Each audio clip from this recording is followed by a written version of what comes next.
Yo ho ho. AFC's Roundtable, what is going on? Welcome to yet another edition. Fire episode.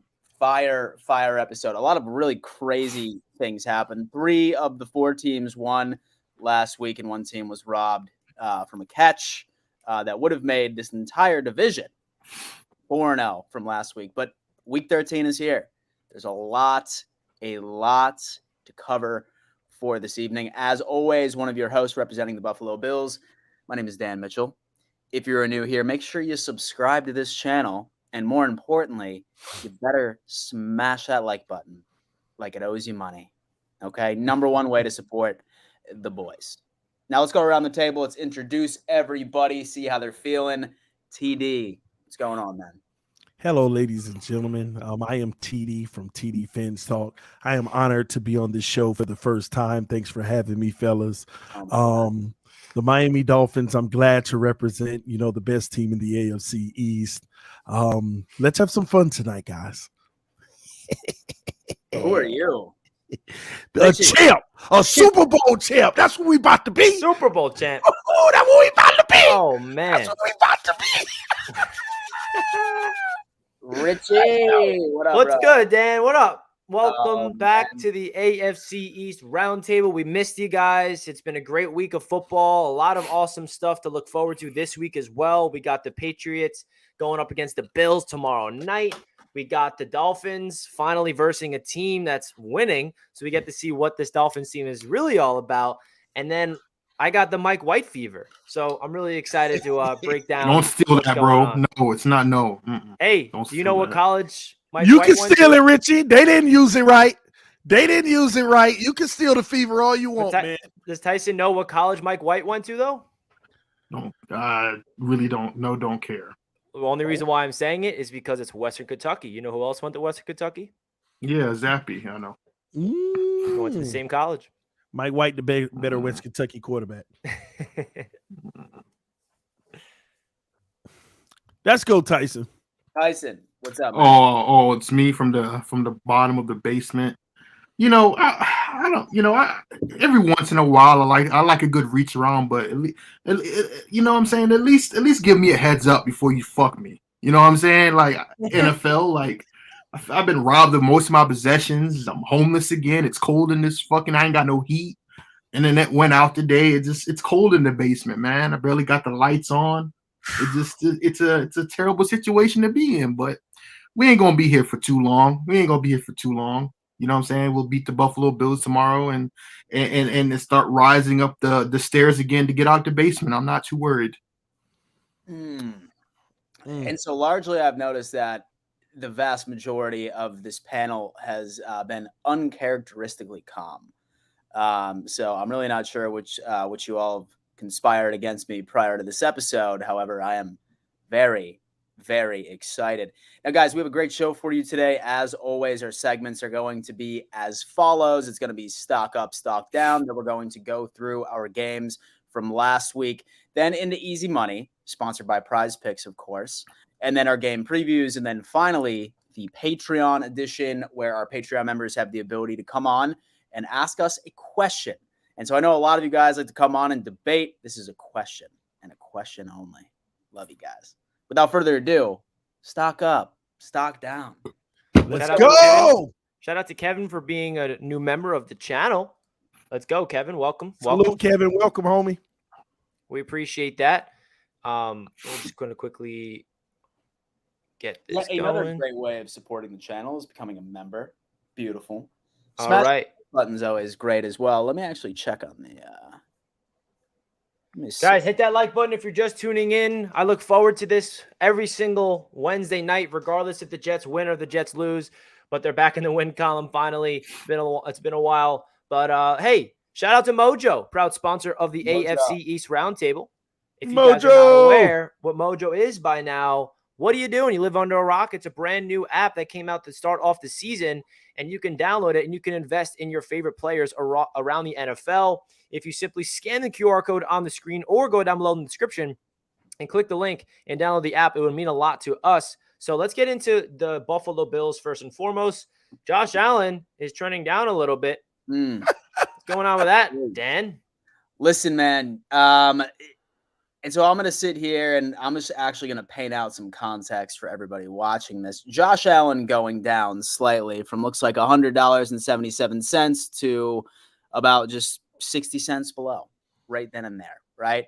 I am not entirely concerned about this. Am I asking you to bet on his absolute skyrocket next week? Not necessarily, and that's just due to the fact that while the Patriots are in fourth place in the AFC East, they still have the top 5 defense. Very, very good. That front 7 is incredible. With Deion Dawkins is probably going to be out, so Josh Allen is going to be running for his life for the vast majority of it. Now, as far as a long-term investment, 110%. Buffalo Bills are going to get healthy at the right time, and Josh Allen's going to be Josh Allen, okay? But next week, I'd probably not even invest at all. Hold it, but then that following week, go on ahead and just shoot it up to the moon, baby. Stephon Diggs, I definitely understand that this is with his number one weapon at the end of the day. He is still averaging close to about 100 yards per game on the receiving side of things. He's still the true number one. While the Patriots defense is very, very good, especially that front 7, they're not really there when it comes to speed. So I think Stephon Diggs is probably going to have a very good game tomorrow night. So I think betting on Stephon Diggs to go on up after tomorrow night is hands down a safe bet. The Miami Dolphins are in the green. TD, what's going on with Tua and Waddle? Man, I have to be honest with you, man. I've been telling people about Mojo on my own channel. And when Tua was at $29 a share, I told him, if he plays well, his stock is going to get over 40. It didn't get over 40 until last night. He finally got over $40 a share, man. Tua's stock is up, and it's a good stock to buy because he is playing absolutely MVP level caliber football, unlike some scrubs up in Buffalo. But he is playing MVP caliber football. And when you got a guy who is being mentioned as a potential MVP, we just saw that bum Josh Allen stock $100. And he ain't no MVP. Everybody wanted to give him the MVP, but he ain't no MVP, and he's proven that already this season. And Tua Tagovailoa is being mentioned as a freaking MVP. So if Josh Allen is 100 per share, man, you better hop on this $40 if you in Jersey. And if you ain't in Jersey, you better download the app, because if they open it up in your area, you better be the first to get on that Tua stock, because he's going to leapfrog Josh Allen, maybe even this year when he go to the playoffs and win the Super Bowl. Jalen Waddle, he goes as Tua goes, and it's that simple. Invest in these guys now. I'm telling you, it ain't gonna do nothing but go up, man. If you listened to TD a couple weeks ago, you would have made some money by now. I've been telling them. Yeah, if you would have seen that schedule, you would have. You Things are looking good for the Patriots after their loss. Tyson. That's the high. Wow, he's at $32. Wow, that's actually surprising. That's right underneath Tua. That's the great value version of Tua. But go ahead. That's very, very interesting. So, listen. I don't want to talk about Mac Jones, bro. I really don't. But with Ramondre Stevenson, I'm investing because we're going to heavily start. This is wintertime. Winter is coming. This is where the cold weather teams flourish and the Florida teams sink all the way to the bottom. We have a running game, and we're going to use that with our offensive line, especially with Andrews' back. You saw how our offense was really, really good against the Vikings. So if I were you, I would definitely invest in Mac Jones too, as well as Ramondre Stevenson. This offense looked the best this offense has looked in a year. I was shocked at how good the offense looked, and it had everything to do with the offensive line being healthy and David Andrews coming back under center. So I would heavily invest in our offense right now. When it comes to the New York Jets, Mike White, this might be the steal of Mojo right here. It's a bargain, ladies and gentlemen. $3.90 getting Mike effing White and Garrett Wilson at $14.81, coming off a 2-touchdown performance, really breaking out as the rookie receiver that he is. Starting off with Mike White, I mean, it's $3.90. He's the backup quarterback. But is he the backup quarterback? Because Mike White is going to be the starter for the rest of the season until he either proves that he can't win and he stinks it up and he comes back down to earth, or he gets injured. And I think this is Mike White's job to lose right now. And I feel like, if you guys are aware of Mojo, you know that the quarterback position is the most valuable asset of the stock market. So you look at these quarterbacks like Josh Allen, $100, Tua at $40, Mac Jones at $32, Mike White at $3.90 after coming off a 300-plus yard performance, 3 touchdowns. Yes, it was against a bad Bears defense, and he has to prove it and show consistency. But if you think Mike White is a serviceable quarterback, there's no doubt that that price is going to go up, especially because it's that cheap. He's up 78% off of his performance on Sunday. If he goes up against the Vikings on Sunday and plays mediocre and plays like an average quarterback, that stock is going up. I mean, it's simple because it's so freaking low right now at $3.90. So I'd buy all the shares in Mike White for 100% certainty. We're going to break down Mike White later on in the stream, I'm sure. But when it comes to Garrett Wilson, he is the guy. He is the number 1 receiver on this team. It just shows in and shows out. He's finally happy. Zach Wilson goes to the bench. Mike White comes in there, and he is just, getting into the end zone for the first time since week number 2 when Joe Flacco was the quarterback. So Garrett Wilson has 4 touchdowns on the year, and they both came in 2 games. The first 2 was with Joe Flacco. The next 2 was with Mike White. So Garrett Wilson's stock is rising. Definitely invest in Garrett Wilson. He could be a potential offensive rookie of the year if he finishes off the season the way that he's been playing on Sunday. So at $14 a share, it's pretty expensive for a rookie receiver at the talent that he is, but you want to invest in him now before he continues to flourish. Oh, man. Well, I mean, I'm very excited to hear a bit about what went down last week. Just one more reminder, guys, definitely go on ahead and check out Mojo. If you like the stock market and you love football, which clearly you do, then I highly recommend downloading the app.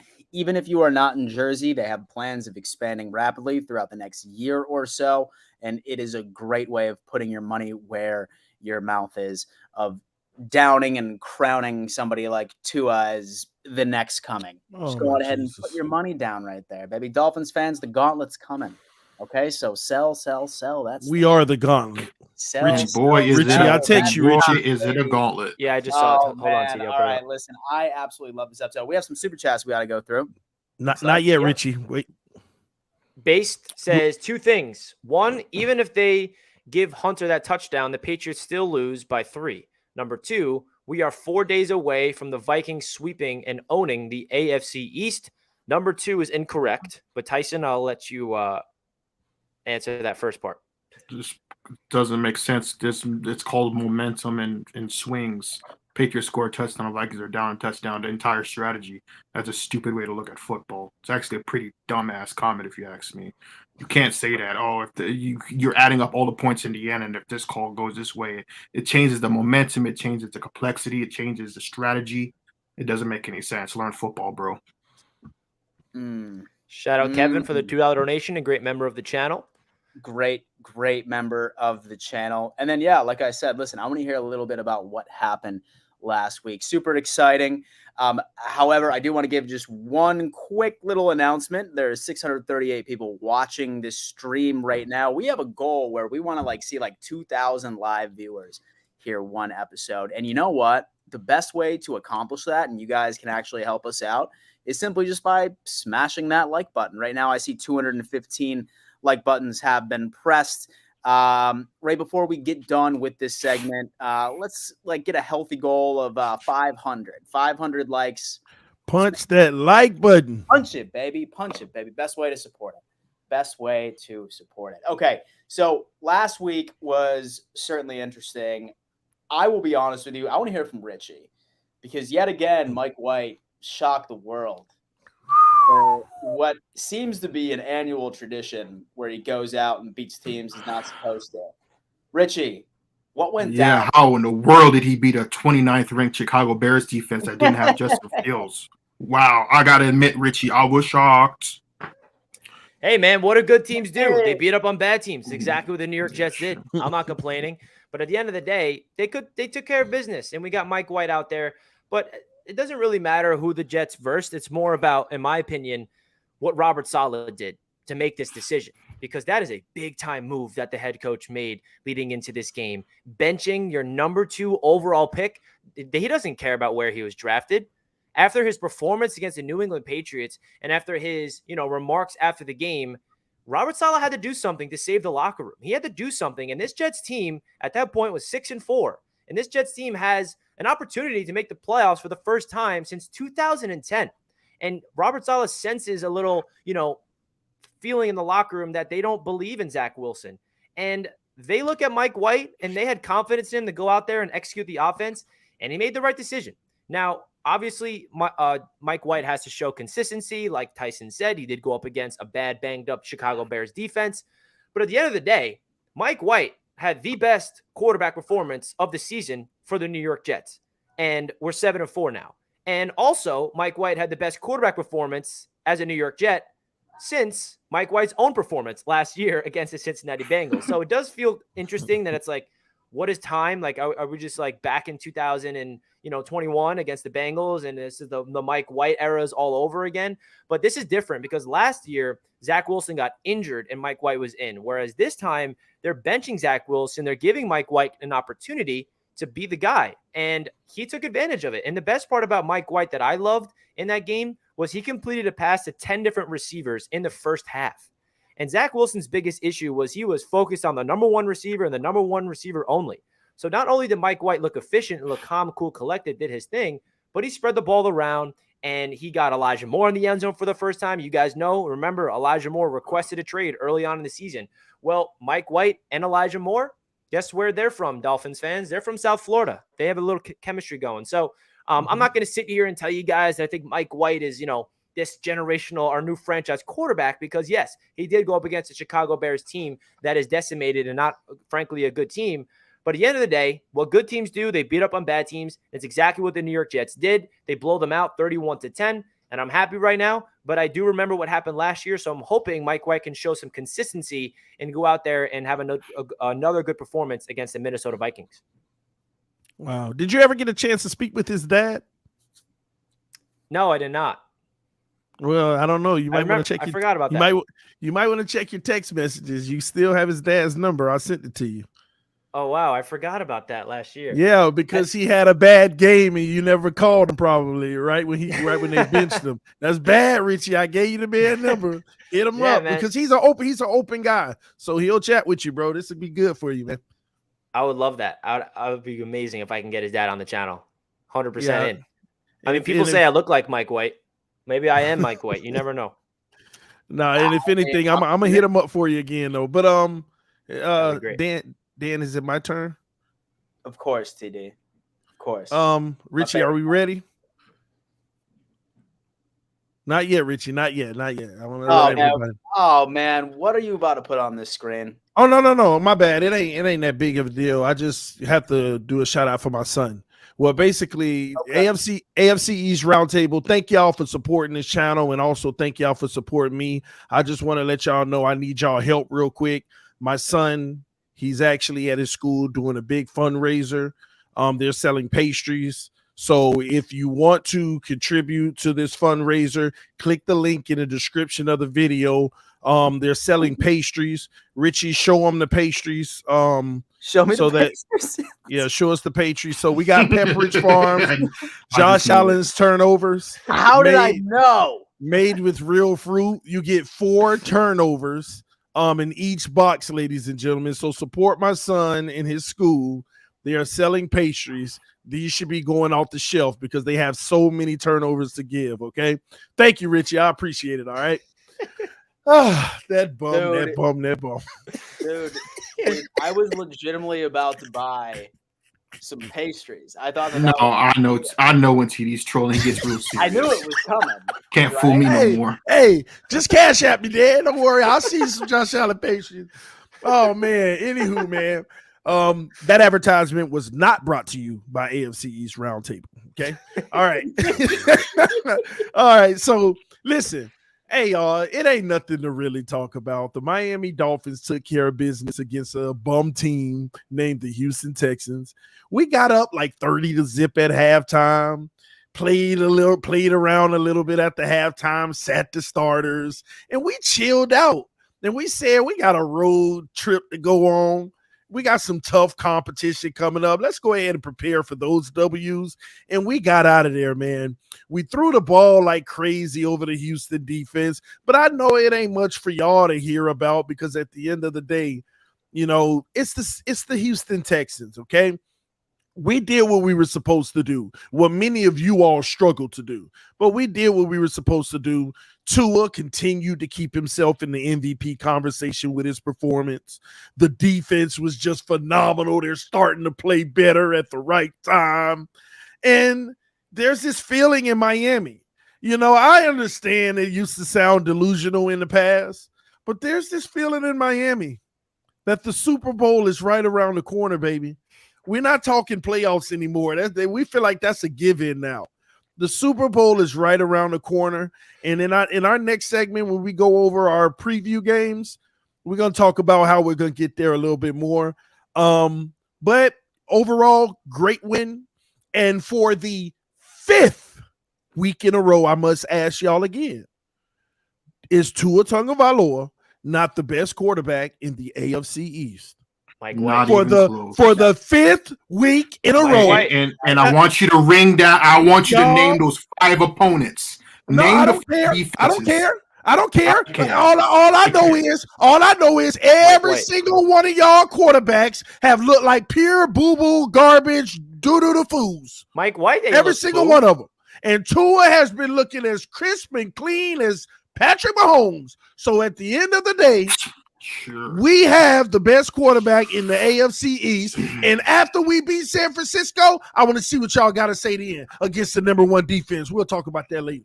But I digress. Ain't nothing to talk about. It was Houston. Mike White looked better against the Bears than Tua did.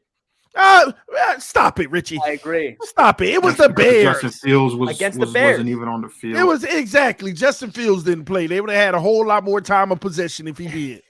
Okay? But let's roll. Oh, man. Once again, you know, I love the delusion hour. It's fantastic. Go eat a turnover. Cometh before thy fall. Go eat a turnover. Remember what I said last week, Dan. Hey, it's coming. Go eat a turnover. It's coming. I have the Dolphins schedule pinned on my board. And it's going to be a beautiful fall. It's going to be a beautiful winter. This year it ain't going to happen. This is finally the year where it will not happen. We will take care of business. Okay. Y'all can think all you want. Speaking of that, so Tyson, obviously, you definitely have your thoughts on what happened this past week. Let's hear it, man. Let's hear it. Well, I actually went to this game, spent my hard-earned money, and flew up there, and I will say it was a hell of an experience. I had the tripod War of the Worlds tripod noises blurring after every third down. It was the most annoying sound I've ever heard in my life. It wasn't a Vikings horn. If you ever watched War of the Worlds, is that they pretty much ripped that off. Then I had to hear the skull chant that they also ripped off of the Icelandic national football team, who now they say they invented. It was a bad experience, bro. As far as the game goes, I was pleasantly surprised at how good Mac Jones was. I mean, I've been saying it for weeks. I've been bamboozling y'all. I've been saying he's trash, but I just knew this was going to come eventually. I tried to, people. Mac Jones is that dude, bro. That Mac Tinglizzi was spraying those bullets, and I was waiting for it. And it came, and it's here to stay.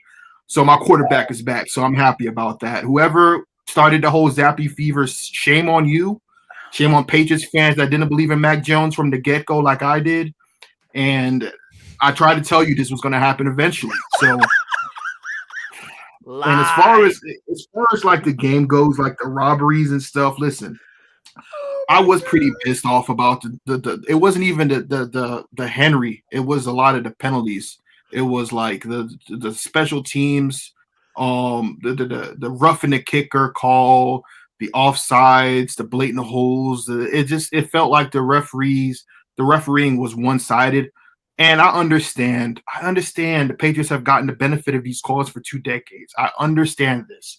But at the end of the day, like, it happens to every team at least a couple times a week. It's that the refereeing is horrendous. Like I said, I'm gonna take my L. We lost because of stupid false starts, offsides. The Patriots beat themselves. They really did. They had this game in hand. And I'm not going to yeah, there were some bad calls, but I'm not going to say that was the defiant moment of why we lost the game. It had a lot to do with, for some reason, ever since Brady left, that the team is making mistakes and shooting themselves in the foot where they haven't for 2 decades. And I think that falls on Belichick and the coaching staff. But the defense, like I said, Justin Jefferson is the best receiver in the NFL. I don't know if you think that Waddle or Hill are the best or whatever you might think, but I don't think I've ever seen a receiver like Justin Jefferson in a very long time. Probably when OBJ was in his prime, when he wasn't hurt all the time. Randy Moss comes to mind. I don't think there isn't a receiver I'd rather take than Jefferson because he doesn't just have the speed. He has the wow factor where you can just throw it up there and he'll get it. Something that Tyreek Hill, yeah, he has the speed, but can he leap over defenders and catch a one-handed ball? He can't do that. But Kirk Cousins, I thought he was on a, he was trying to prime time Kirk. We got Kirk Thuggins. He was pretty good. But like I said, there's a lot of self-inflicted penalties screwed us. Now, the reason why I'm not too upset now looking back at the game is because this wasn't a conference loss. And if you look at the conference, the tiebreakers, the Patriots are 5-2 in the conference. And if this was an AFC team, then I'll be pretty pissed. But I think we still hold our own destiny. I think our season, I'm going to say every time I've said this, the Patriots have won. The Patriots, if they don't win tomorrow, the season's over with. It's done. And every time I've stated that earlier in the season, middle of the season, the Patriots have ended up winning. So I'm going to stick by that. The defense, I can't really get mad at the defense because, like I said, man, it's Justin Jefferson, bro. Like, I don't know a defense that can really stop him like that. But no, I'm cautiously optimistic. I still think if you look at the teams that are fighting for a playoff spot, the Jets, the Bengals, the Chargers, it's going to be up to that 7 seed. The Patriots are going to make the playoffs. They are. They're just the better team out of all of them. They have the better coach, the better defense, the better quarterback. So I'm not really worried about not making the playoffs. We hold all the tiebreakers. But like I said, these next couple games, these conference games, we got the Bills tomorrow, division game. We can really, really screw things up for a lot of teams by beating the Bills, but also have them 0-3 within the division, 6-2 within the conference, have tiebreakers, can still win the division. And then we got the Cardinals and the Raiders. Those are the last two bad teams that we play. So I'm not listen, this division, this conference, everything changes week to week. And pride cometh before the fall. And I'm not afraid of the Bills as I was last season. I just think that team just doesn't scare me like it did last season. So that's pretty much all I got to say. Like I said, everybody that doubted Mac Jones, shame on you. I don't want to name any names. I don't know what you're talking about, Richie. And Mac Jones is hopefully he does it again, man. I was just waiting for that moment. So that's all I got to say about the game. No, bro, I would just blast you right now, but I'm gonna let you live, man. I'm gonna let you live tonight, man. Know what? Since y'all at the bottom. All right. Well, Thanksgiving, right? Thanksgiving, the Buffalo Bills and the Detroit Lions. And there's normally a common theme when it comes into any sort of documentary, right? It comes to showing a moment and then a cutaway interview where it says, and that's what changed it all. And you know what that moment was? When Josh Allen fired a rocket to Stephon Diggs to secure that field goal victory against the Detroit Lions. And that is going to be that exact scene from the 30 for 30 that is released in 5 years of the Buffalo Bills Super Bowl year. Right there, ladies and gentlemen. Right then and there. This game, going into it, I knew that we were going up against a very, very good offense. The only reason the Lions ended up losing was literally due to terrible coaching, right? That 3rd and 1 situation, run the ball, they would have won the game, but they didn't. And you know what? The Buffalo Bills ended up taking care of that. We have been so resilient, and throughout the past couple of games, very limited time to practice, injuries piling up, and we ended up stacking 2 dubs, and we've only coughed the ball up once. during that game by itself. Really loved. And so how our defense ended up going on ahead and sort of adapting and like making the stops that they needed to. Good news is that everybody in Bills Mafia in Buffalo, New York was terrified that we lost out on Von Miller for the entire year. According to reports, he's targeting a return for week 14. So we're just going to be without him against the Patriots. That's coming up this Thursday, but we ended up dodging a bullet right then and there. There's still some like very week serious 14, man. Huh? You're going to need him for week 14. Hey, man, listen, man. I'm just glad that we have our defensive end back, hopefully, when that comes through. But, I mean, there's like still like a couple of concerns. I mean, like without Deion Dawkins, Mitch Morse was out as well. Josh Allen was clearly running for his life, especially against that defensive line from Detroit. Thank God Mitch Morse is going to be back, but Deion Dawkins is not. So we're going to have to be able to make as many moves as possible and really fill in those gaps. Dane Jackson, our CB2, has been getting absolutely lit up, like 110%. We saw that Xavier Rhodes got signed from the practice squad onto our team. I know that he's older. I know that he's not quite who he used to be, but really at this point, anybody could be better than what Dane Jackson has been putting out on the field right now. So really like the resilience, really like the way that the Buffalo Bills ended up rallying back and beating the Detroit Lions. And then now this is what we need to deliver on. And this is that 3 divisional game stretch.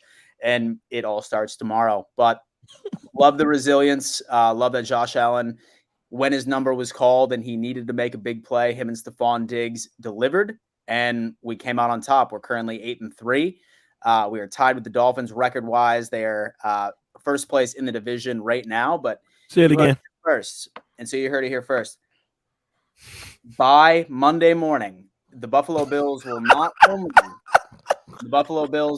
only be first in the AFC East, we will be the first seed in the AFC. Oh my Chiefs God! ain't losing, Dan. Keep dreaming. The problem with that is it's before Monday. So the Bengals are going to beat the Chiefs. Screw the Bengals. Let's go Chiefs. Dolphins, and all will be right in the world. Hold on. Who the Absolutely. Chiefs? The Chiefs play the Bengals. Absolutely not. Bengals, yeah. man. Bengals. Bengals winning that game. I do. You know what's funny, Dan? If that happens exactly like you said, it would be an absolute disaster for the Dolphins, which I would admit. Because not only did the Chiefs lose, y'all are ahead in the division, and you're the number 1 seed. But then that would be really hurtful for us.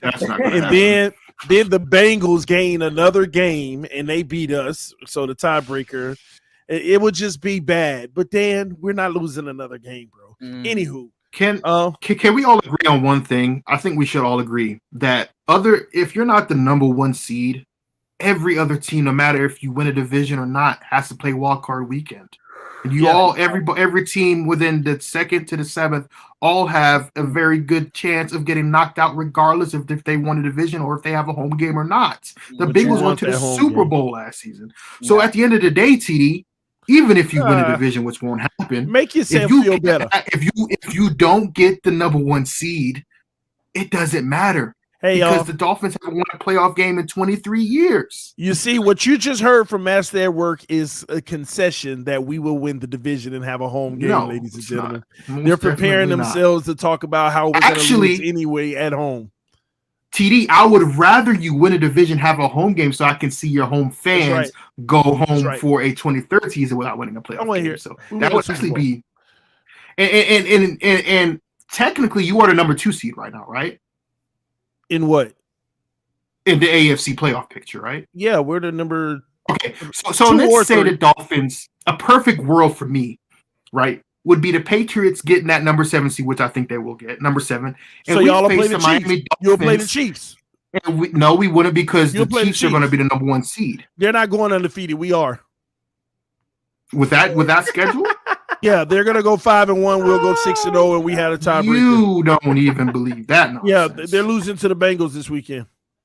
And you're losing to the 49ers. We're not losing to the 49ers. That's your delusion. So delusion is okay. So that's your delusion. Here's the deal. That's your delusion. But As far as the first seed is concerned, I feel like that I'm like one of the few Bills fans who do not want the first seed, like in the playoffs at all. I'll take the first seed. We're gonna win out. They don't want it because they knew they weren't gonna get it. Seeing the way that we have played after a bye week, like I'm good, bro. Like I'm good. Like I would be fine with second, third, fourth, hell, honestly. And so I'd be fine with the damn wild card spot for the most part. Just let us catch fire at the end of the season. Don't dim the momentum.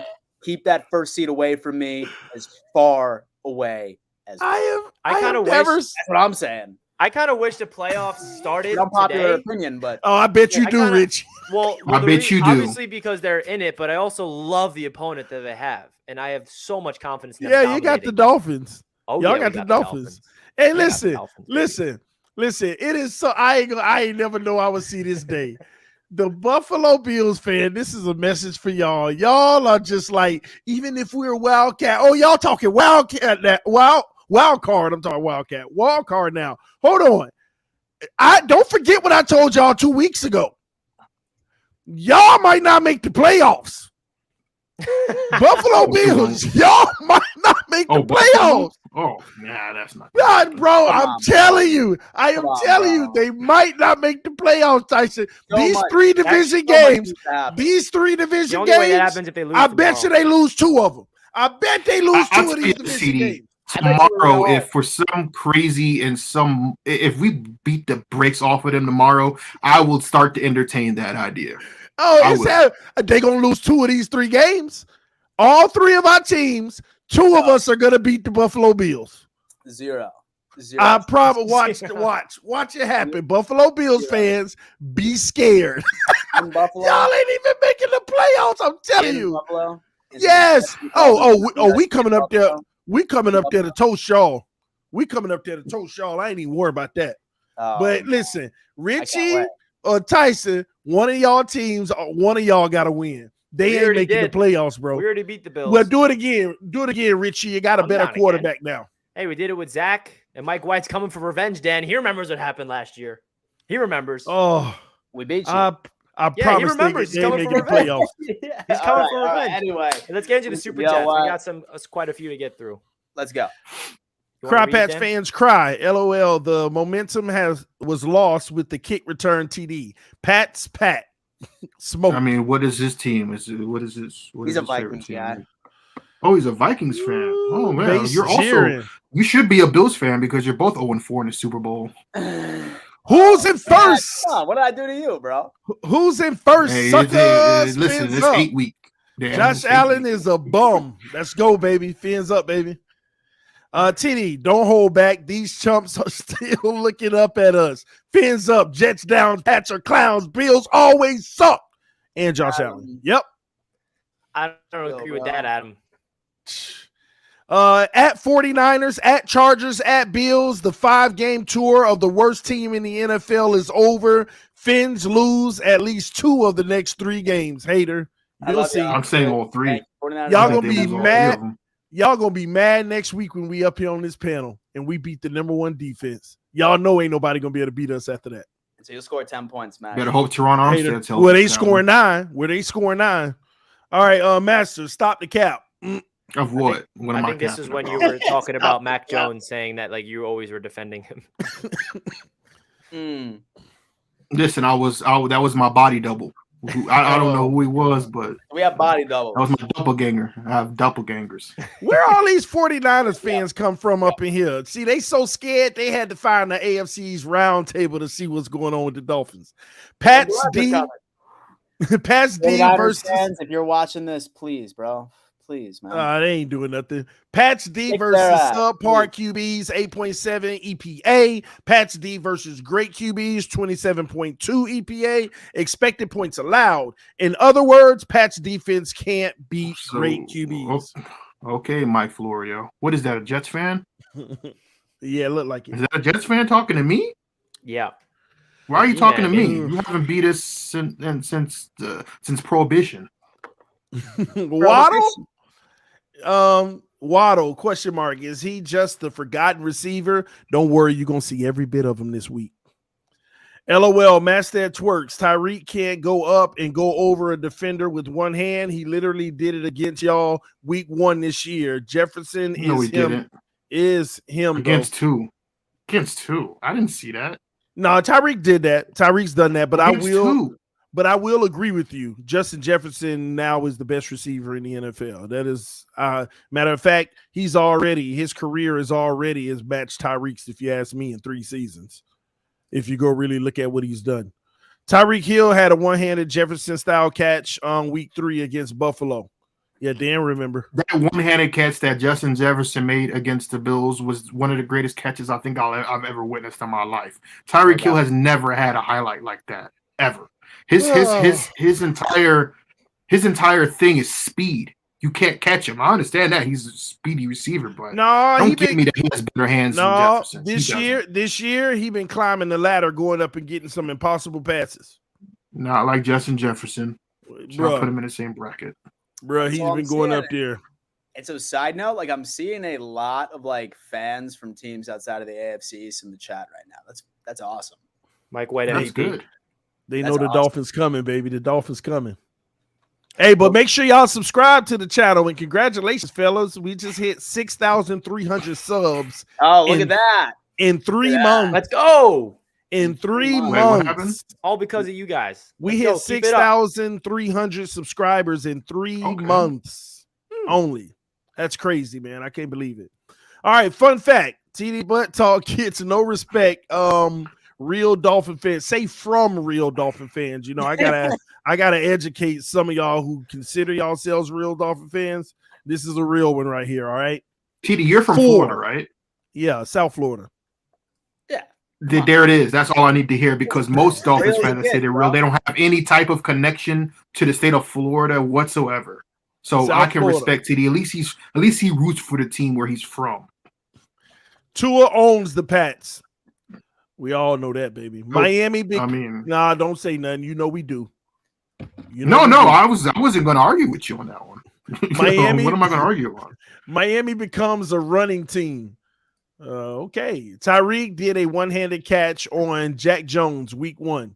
Wow, his first game of the season. His first game of his career. And he's a 4th-round pick. Stop. But they bringing receipts, baby.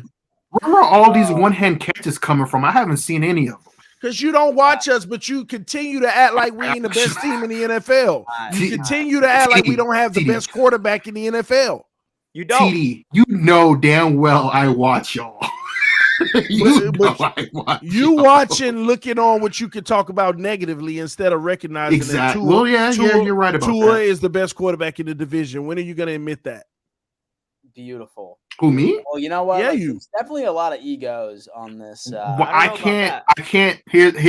I'm gonna be real. Right?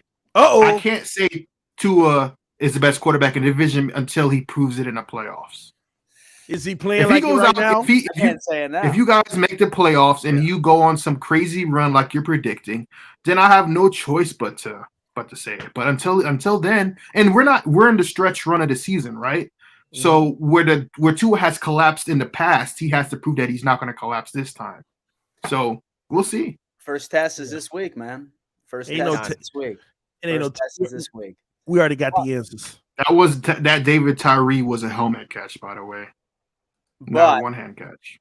One thing I will say is that it sounds like that the confidence levels are very high for several of us on this show, but I think it's time to easy money. Put our money where our mouth is. And let's go into easy money. Let's do it. Ladies and gentlemen, if you are not aware already, I am sure you are. This episode of the AFC's Roundtable is also sponsored by Prize Picks. Now, Prize Picks is hands down the #1 player prop bet platform on the internet today. And the entire process is super, super easy. Literally, all you do is you just pick 2 to 6 players. And as long as you predict correctly, based off of the projections that Prize Picks puts in place, you have the opportunity of making some easy money. And the best part about it is that they are hooking up our audience. The second that you sign up for the app, your initial deposit will be matched 100% all the way up to $100. I've noticed that a lot of you guys have signed up, but you haven't made your deposit yet. That promo code is still live. So say that you're feeling froggy this week. Say that you're feeling very confident that Tua is going to perform well against the Niners, or Mike White is going to do great against the Vikings, or Mac Jones is going to do great against the Bills. Now is the time to start putting your money where your mouth is. This segment, we are going to go through each and every single one of our teams, and we are going to tell you what the healthiest and best bets we can possibly put down. And we would love for you guys to bet along with us. That link is in the description. And as always, we love seeing your bet slips. We really do. So once you make a bet, please screenshot it and tweet us at at the AFC Roundtable on Twitter. And so that's right? Yes. Beautiful. Yeah. Beautiful. Look at that. Okay. So let's go ahead and start off with the Buffalo Bills, right? Thursday night game. Let me see some easy money potential. So the Pats defense is very good. Like I said, I'm staying far away from Devin Singletary because that front seven is pretty crazy. Scroll up a bit for me real fast. Stephon Diggs. And so what's Diggs looking like right now? And so I think a Stephon Diggs touchdown is absolutely easy money right then and there. Because really when it comes down to it, we're going to dive into a deeper conversation once we get into the preview game. However, I really see the Buffalo Bills abandoning the run entirely. I would not be surprised if we see maybe 15 maximum running plays called. It's going to be 5 wide receivers, flooding as many playmakers into those passing lanes against that secondary as possible. And then Diggs is always that guy. So I could see Stephon Diggs 1,000% adding a touchdown. So that is absolutely easy money. Say, for example, that you wanted to look into anything else, definitely Josh Allen, 21.5 pass completions, 110%. He's going to be passing the ball a lot. This defense in New England, very good at stopping the run. I don't foresee us running the ball a lot in this game. I have a feeling that Josh Allen is going to be passing the ball a lot. So I see Josh Allen hitting over 21.5. 110% from that. Last one. Let's scroll down. Devin Singletary. Rush yards, they have 54.5. I'm going to take the under on that. Like I said, I'm sticking with that theme. We're not going to run the ball a lot. We are not. Just because of what that defense is putting out there. It's going to be a pass game only. And then that right there are my easy money picks from the Buffalo Bills. Let's put together a Bills Patriots parlay since they're versing each other. Yeah. Let's do that. Tyson, what you got? I mean,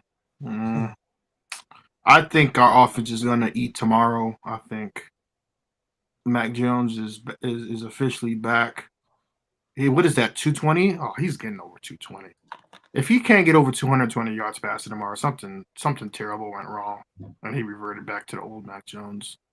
Ramondre Stevenson, I would go over on him as well. Damon Harris actually has an injury. Damon Harris is not playing tomorrow. So if anything, they're going to run the ball a lot too. But I would definitely go over on Ramondre Stevenson. I can't really talk about the receivers like that because every week it's different. But Hunter Henry's starting to eat. What is his? Is he on there? Yeah, he got 2.5 receptions, 24.5 yards. I think that over 24.5. That seems. Yeah, I would do the over on Hunter Henry over. Yeah, that seems like easy. I can see that happening. It's not too crazy.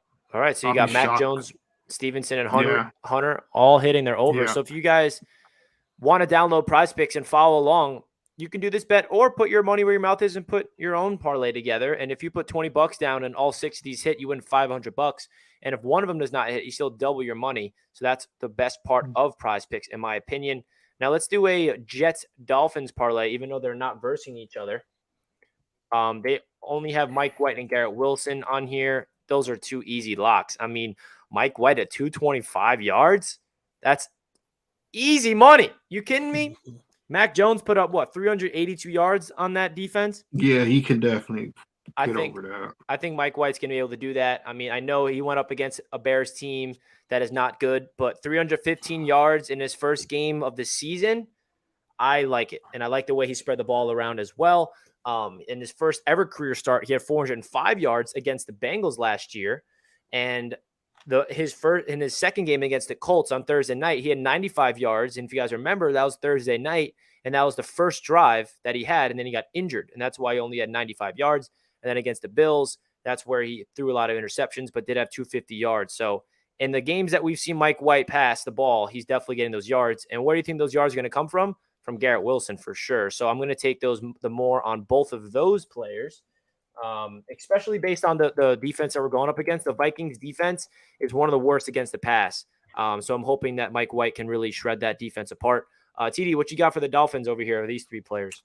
Well, I got Tua going over. That's a given. I mean, he's not going to miss on that. Now, I'm going to say we got to go Tyreek over, because if he eats in this game, he eats. If we struggle in this game, we'll start forcing it to him, even if it's bad decisions, and he's going to at least luck out and get one or two big-time plays. But I'll take those two. And I'll also take Waddle on the over, because he's the low-key guy that's going to be eating as well. I think they were just going to have an offensive explosion. Tyreek is still chasing that record, but shockingly enough, you look up and Justin Jefferson has one less yard than him. So it makes how special Tyreek was looking early in the season not as special, but those guys are still chasing 2,000 yards. I just take this whole offense over, because if we're going to be what we think we're going to be, we're going to have to show it. And for once, we're believers as Dolphin fans, and I'm putting my money where my mouth is. I'm over on, even with the number one defense. You're over on all of it. Listen, I love TD's confidence. I love it. I love it. Dolphins fans, please be confident. Doubt us all you want. Listen, I'm just saying, I just love the confidence. I don't like Dolphins fans being downtrodden and sad and disappointed. I want you guys to have faith. Have faith this season. This is the year. This is the year, Dolphins fans. You can do it. Please have and Waddle going over against the Niners defense. You better hope. Do you remember? Listen, here's why I feel that way. Don't forget about Kansas City. That's the only real offense that the 49ers played all season. They put up 44 points, and Patrick Mahomes had over 400 yards. So let's go. If we're good like we say we are, then we should be able to do the same thing.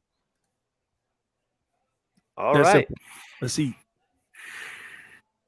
Super Bowl, baby. I don't know. Super Bowl. I like the confidence. I mean, I guess I can't really speak because I got Mike White and Garrett Wilson both hitting their overs.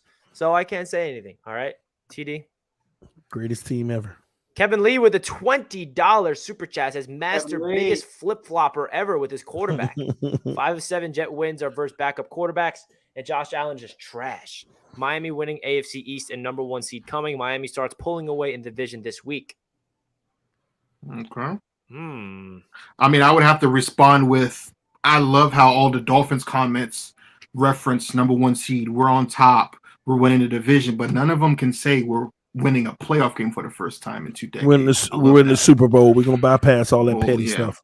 I don't see any Dolphins fans talking Super Bowl until only you, TD. And I've searched wide and far beyond. They talking it. You're the only one. We all talking it. Sure. Do we agree Lamar is pretty great? Didn't Tua beat him? No, we don't agree with that. All 4 of the Ravens' losses came from them leading and them giving it up. Pretty crazy. I mean, I think Lamar is a great quarterback. I really do. But that team is they just find ways to lose every single time. I don't know how they do it, but they do. I think it's more their defense than Lamar. Greg Roman's a horrible coordinator for them too. I love Lamar. Clarkcraft one-handed catch over Bosa wins the game. Wow. That's a bold take. Who is Craycraft? Craycraft. It's one of our receiver for the Dolphins. Yeah, one of our wide receivers. Is he? Wait, okay. He's been, he's Of been course, making- Master is flipping on Jones. Funny as hell. Love it. Fins up. That's what you think. Matt did a video on the Jets today about Jets moving back to New York in 2027, and we would be right next to the Mets in Queens. Yeah, that is a news. Only people that care about this is us Jets fans, Poppy, of course. I'm not going to get too excited about that just yet. I did see the article that you were talking about. The Jets do have a lease that they can opt out of MetLife Stadium in 2024, and it would mean a lot to me if we can get back to Queens and get the hell out of New Jersey and get back to where we're supposed to be, where they started off their franchise in Queens, New York. Please bring them home. Appreciate you, Poppy, for the donation, as always, my friend. And we got one more donation to get to before the next segment. Vikings are sweeping this trash division. You wish, Motown. Get out of here, bro. We're about to finish that off. Don't worry, guys. Don't you want Are the Jets to Vikings represent fans the really AFC? coming up in this division talking crap, bro? So they better, You got some nerve. like they better hope that every game they plays at 1 o'clock, dog. Like once y'all get into the playoffs, you're like getting destroyed by 45 points. The Vikings have been getting by the skin of their teeth, Guys, bro. in don't these worry. games. The Jets will not allow this to happen. The Vikings are not sweeping the division. The Jets will take care of business on Sunday. Okay? Even Don't the worry. Dolphins win was against the backup quarterback, bro. I don't even give you the Dolphins win. The Bills game, that was something I've never seen in my life. And so And thank you dude, for the referee. donating. And so thank you for ridiculous. donating $5 to spread delusion on this channel. Thank you so much. I I appreciate it. think Dan Oh my officially hates the God. Vikings. Dude, you know what? Like, forget what a Jets loss does for the Bills. I hope the Jets kick your team's ass. I really do. Dan hates the Vikings. I love it. Oh my gosh. You can feel it. Look at his face. Dan, Say do that Greg, again. That was just awesome. just give them Gary. Just say Gary Anderson to them, and they'll flip their shit. Just say Gary Anderson wide right. Dan still Wow. feels that NFC 1998 NFC Championship game against the Falcons. Didn't miss a kick for 50 straight. Missed it. Falcons went on to get to the Super Bowl that year. The Minnesota Miracle. In the very next week, got your ass whooped. Got blown out by Nick Foles, by the way. The 4 Super Bowl losses. Like the Vikings are another snake bitten franchise that will never win anything. You know. Well, that's a perfect segue into the preview segment I think so as well. because the Jets do verse that Minnesota Vikings team that we are talking crap about. We do. Richie. Now, please outline the plan while we will shut up Motown. And I hope he comes back next week, too, when it happens. Well, I hope listen, he does. the Talk to me Vikings are a very good team. I can't sit here and tell you that they're not. They have 2 losses of the season, one of them all the way in the beginning of the year against the Eagles, and then they got their literal ass cheeks clapped by the Dallas Cowboys. But the one part about this game I'm looking forward to the most is the Justin Jefferson versus Sauce Gardner matchup, because I agree with Tyson. Justin Jefferson is the best wide receiver in football, and Sauce Gardner had a lot of tests this season. He went up against Jamar Chase and beat him up. He went up against Tyreek and Jalen Waddle. I know that it was without Tua, so you can't really talk about that game as much because they're a different team with Tua, obviously. He went up against Stephon Diggs. Sauce has went up against top-tier opponents all season long. But all the receivers I named, in my opinion, is not Justin Jefferson. So I'm really excited to see what Sauce Gardner can do, because Sauce Gardner is just playing like I can't even imagine. It's so hard to like predict a rookie to play the way that he's doing at that position. So I'm really excited to see what Sauce can do matching up against Justin Jefferson. And I also feel like Mike White kind of has Kirk Cousins vibes a little bit. You know, he's a stand tall in the pocket quarterback that just, you know, he's not going to beat you with his legs. He's going to be able to let it rip. And I like the Jets in this game simply because the Jets got an actual defense. The Vikings, they don't. I mean, the Vikings defense, they're filled with veterans. They win some games, but they're last in the league in pass. And I'm not afraid of their defense. They do got some solid pass rushers for sure. They got Patrick Peterson, who picked off Josh Allen twice. They got some veterans in there with Harrison Smith. They got Dantzler too. Don't forget Dantzler. He's pretty good. Of course, they got some boys on that defense. But you look at the numbers, you know, it just seems like, you know, Mac Jones puts up 382 yards on that defense. And the Jets, I mean, the Patriots beat us, so I can't say anything bad about the Patriots. But in that Jets-Patriots game, the Patriots couldn't do anything on us offensively. Our defense shut down the Patriots, and it ended up them beating us with a punt. And when I was watching that game, I'm like, wow, if the Patriots are absolutely doing this on the Minnesota Vikings defense when we shut down their offense, I love the way that this Jets team matches up against this Vikings team. I really, really do. And it's all going to come down to the pass rush against Kirk Cousins, because it's going to be about the Jets defense versus the Vikings offense. That side of the ball is going to be the X factor, because I got confidence in this Jets offense to move the ball and score points on that Vikings defense. But how are the Jets defense going to be able to stop Justin Jefferson? Well, the reality is you're not going to shut down Justin Jefferson. I think that's pretty much impossible. So I'm looking at Sauce. I'm looking at DJ Reed. Can we contain Justin Jefferson to the point where he doesn't go off for like 150 plus yards and 8 catches and 2 touchdowns? Can we just simmer it down a little bit so he just gets his 5 catches and 50, I don't know, whatever the stats, I don't care. But I think it really comes down to, if you look at the Minnesota Vikings team on paper, and a Vikings fan will agree with this if he knows what he's talking about, their biggest weakness is their interior offensive line. And what is the Jets' strength? It's their interior pass rush. We have one of the best, if not the best, defensive tackles in football with 8 sacks. And Quinnen Williams is going to eat. I mean, if there's a game where Quinnen Williams is licking his chops, it's this one, and especially with the immobile quarterback in Kirk Cousins. How do you take Justin Jefferson, a talented receiver, out of the game? Not only do you have a good corner, but it's all about pass rush. You get to Kirk Cousins. You do not allow him to get to his spots. How did the Dallas Cowboys destroy that team 40-3? It was because of pass rush. Kirk Cousins could not have any time in the pocket, couldn't do anything. I was kind of shocked, actually, that the Patriots only sacked Kirk Cousins once. So that kind of does give me a little worried that a great pass rushing team like the Patriots only hit him 4 times and sacked him once. So the Jets have to make sure that they get to the quarterback. But all in all, guys, going into this game, I know that the Vikings are a really good team. They're one of the best teams in the NFC, but I like the way the Jets match up in this game. And after I saw what Mike White did in that game, I know it's against the Bears, but as a Jets fan, watching a quarterback just do stuff the right way in a fundamental matter, because this Jets team around the quarterback is so freaking good. And it reminded us as a Jets fan base, like, holy crap, we have so many weapons. We have protection. We have people that are actually very talented on that side of the ball, but Zach Wilson simply cannot get them the ball. And now we're seeing Mike White being able to be a facilitator, get the ball in their hands. So I like the way the Jets match up in this game, and I'm gonna pick them to win in a close battle that goes down to the last second. Game-winning field goal or a game-winning defensive possession. And so Motown said that the reason they got the ass whooped by the Cowboys is because get this, their team was emotionally drained from the win against the Bills. Oh, emotional.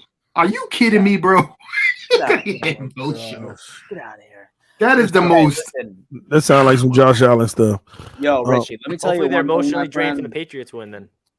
Richie, let me tell you one thing right now. Like, into the AFC East, we have enjoyed the title of being the best division in football. A lot rides on you right now. We cannot have our reputation tainted by being swept by any team.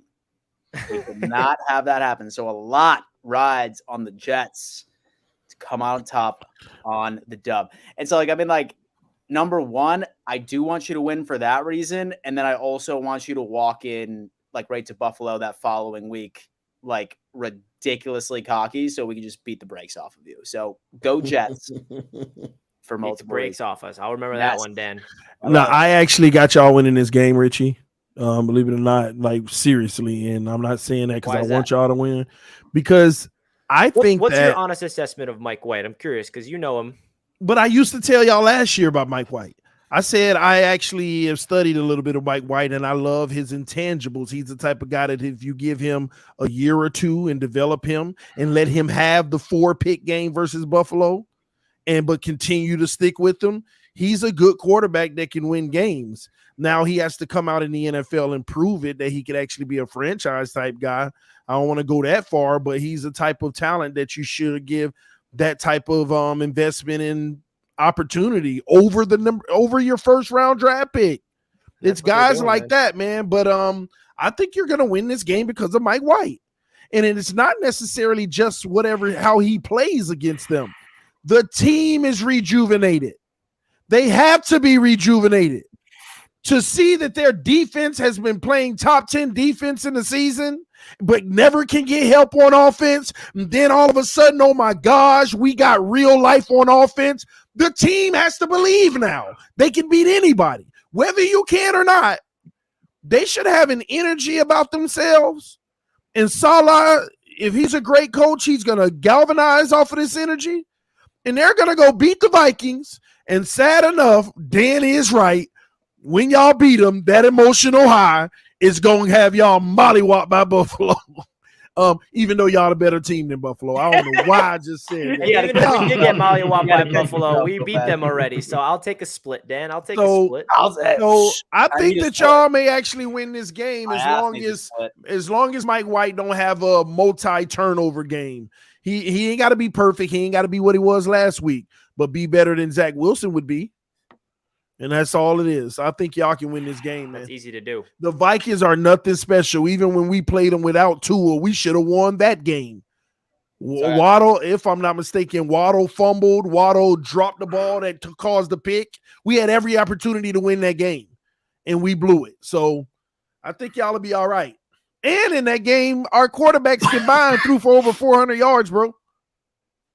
Damn, hearing TD give me this much optimism about my Jets, I don't know how to feel about this, guys. Hearing TD hype up Mike White. He did it to me last week. It's a curse. I feel like some type of it's a curse. Picking the Vikings. And so every time you pick the Bills to win, we lose. That's different. It's a different factor with Josh Allen. He's supposed to lose every game. That's why I'm shocked when he wins. So even last week, did they? But he threw his little raggedy pick, but it's all good. Is Mike White better than Josh Allen, TD? I'm not going to go that far yet. I'm going to kind of put them neck and neck, right around the same tier. You know, Josh Allen has had some good games in this league. That's funny. And so I'm actually curious right now. We have 1,043 people watching. And like, since I have mentioned that I've noticed like a lot of like people like in this live chat that aren't fans of the AFC East. If you are not a fan of the AFC East, like shout out your team. Like super interested to see what other fan bases are in here. I know that Mojo Vikings, it's just crazy. Let us know in the comment section. What team do you represent if it's not an AFC East team? If it's not, I will say this, Dan. I was on the Vikings YouTube channel guy this morning that you were on. He was awesome. I had a great time. He's the man, bro. I love that guy. I had a great time. I have a great experience with Vikings fans so far. Well, we got some Vikings fans in here now, man. I love One Bar. Yeah, One Bar is great. Shout out One Bar. Cardinals fans in here, Buccaneers fans, Houston Rockets. Oh, Lord. Bunch of 49ers fans, Raiders fans, Seahawks, Vikings, Lions, Philly, Padres, Miami Heat. Great crap. That's pretty cool. We got the NFL tuning in.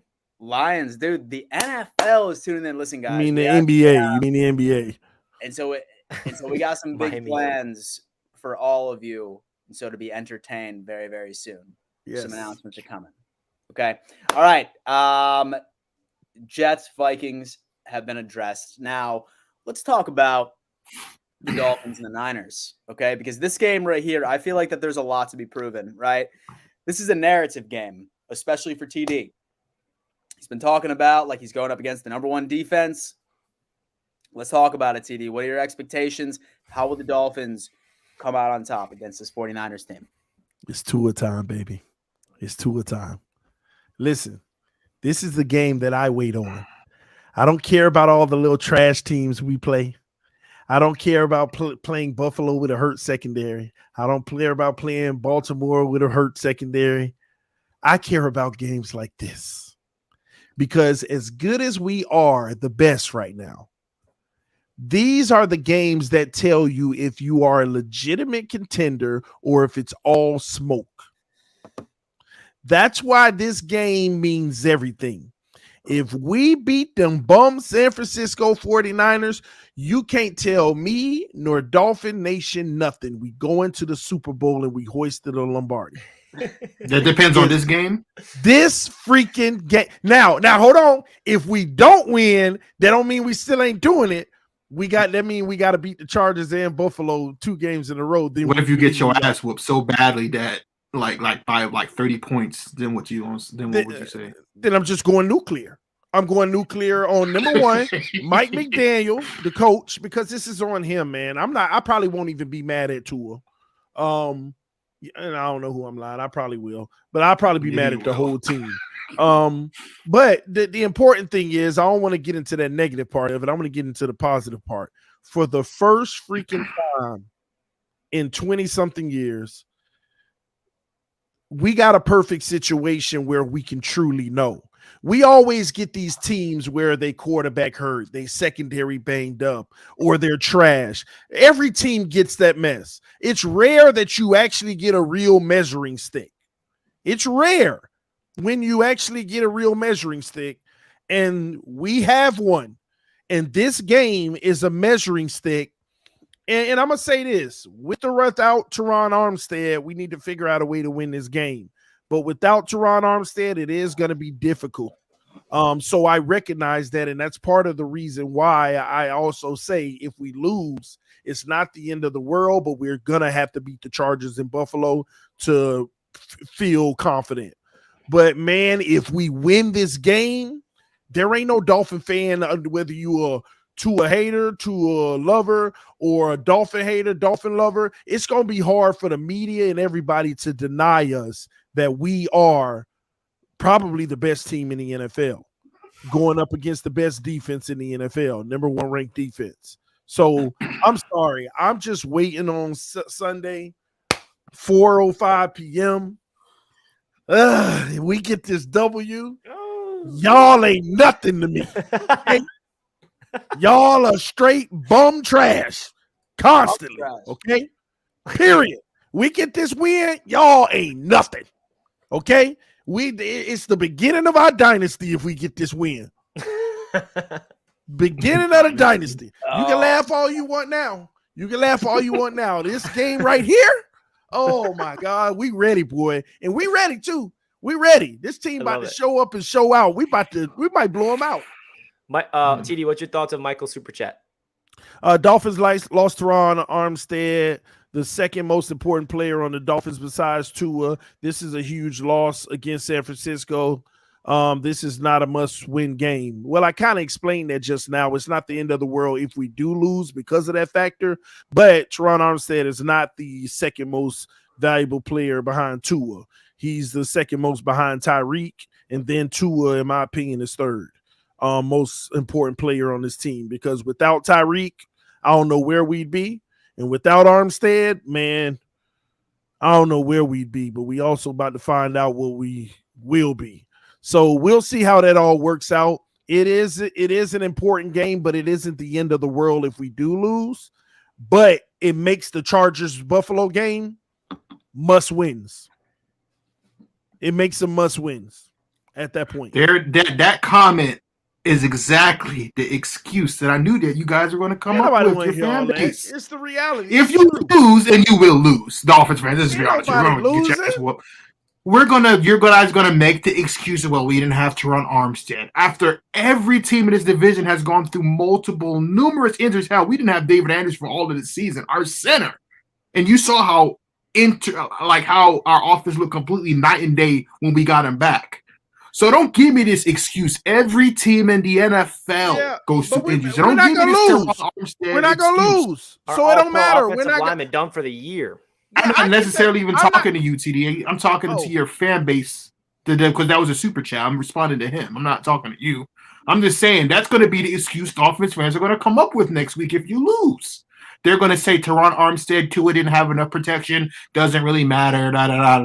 We hear this every year. It's going to be excuses. I'm just preparing everybody for what the Dolphins fans are going to say when they get their ass stomped on Sunday. We're not losing, bro. TD, you got to win a couple playoff games to call yourself a dynasty, according to. No.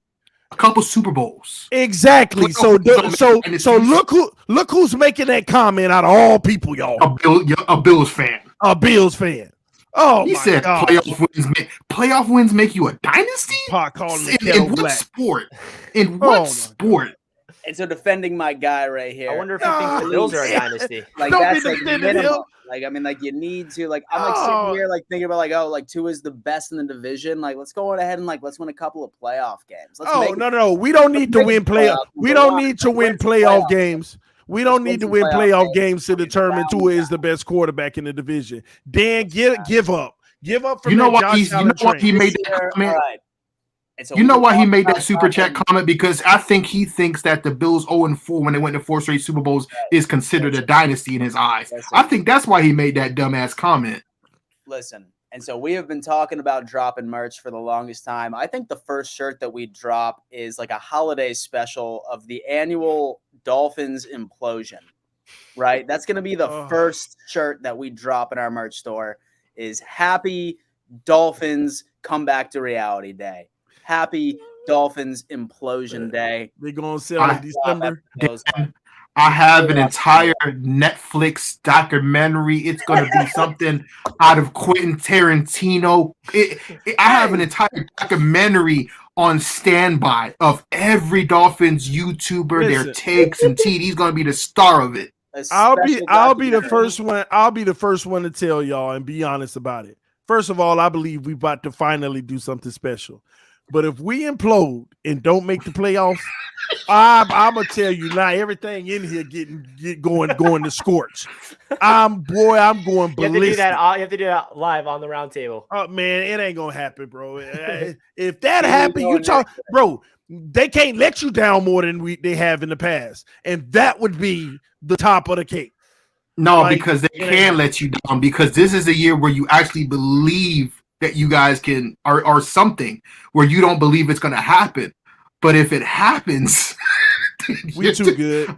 I can't think of a more disappointing Dolphins season in the past 22 seasons if it happens. We're too good this year. The Buffalo Bills will collapse before us.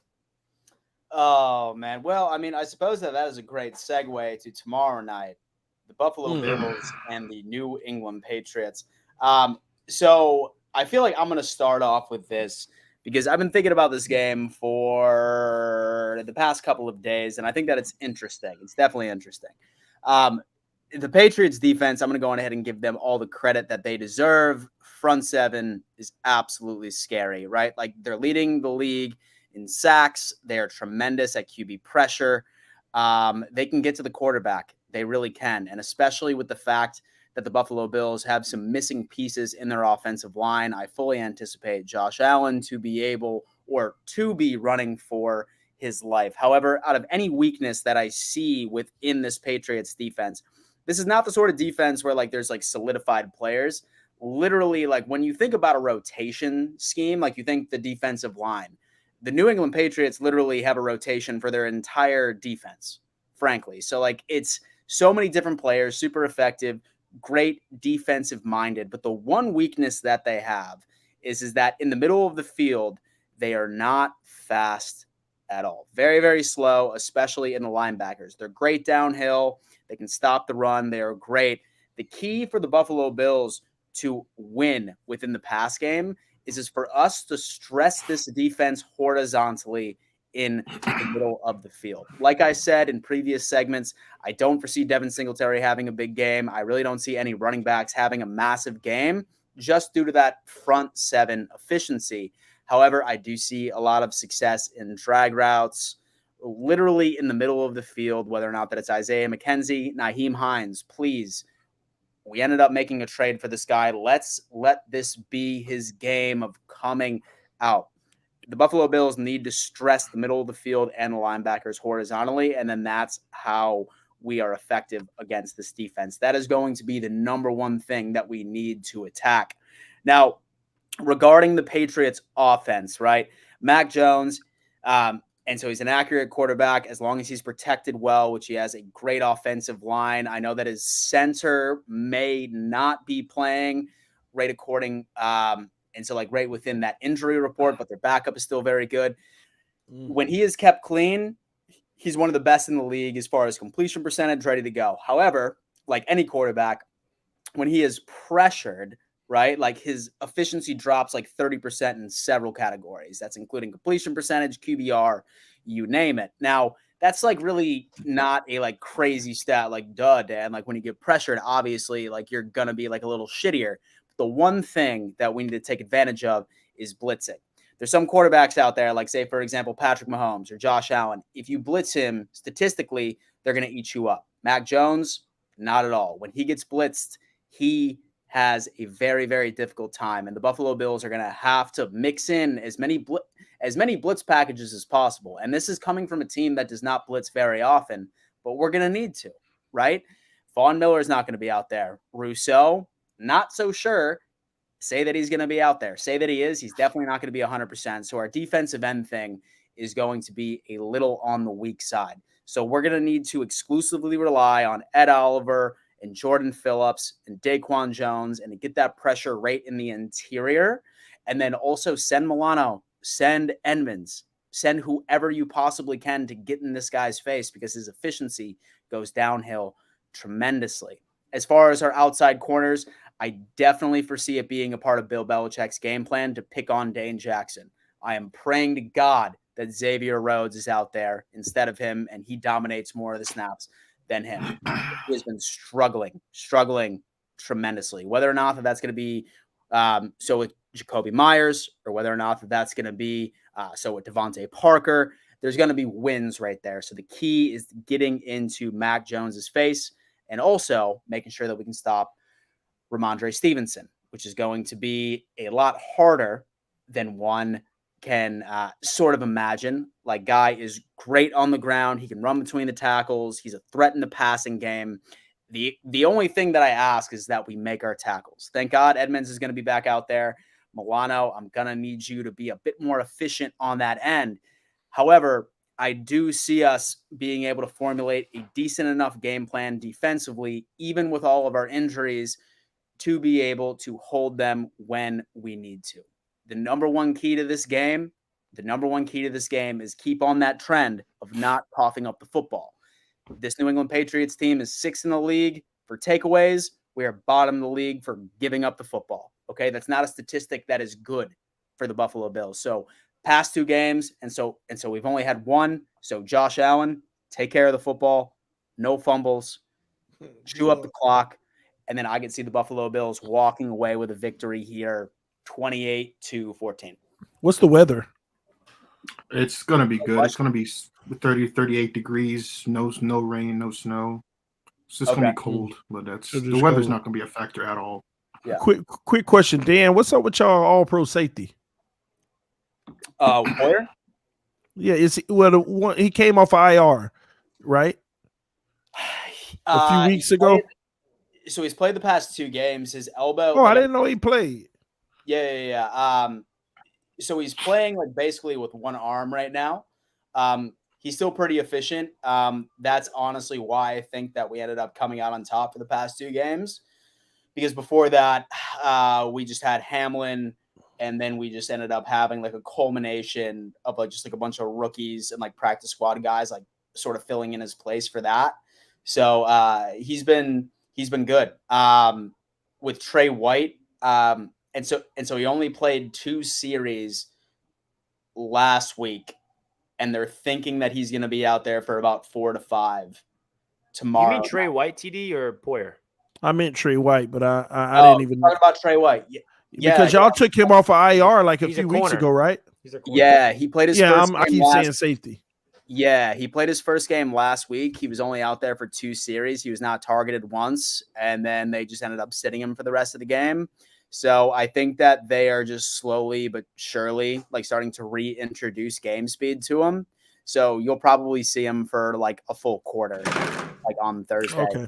You're probably going to see a lot of and so Elam like say that he can go on ahead and like actually get past that injury report. And then with Benford, our rookie, he's now on the IR. So you might see a bit of Xavier Rhodes out there.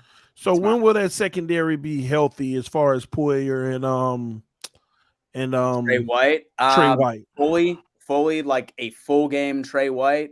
Game Trey White, Poyer, and then Elam, the Dolphins.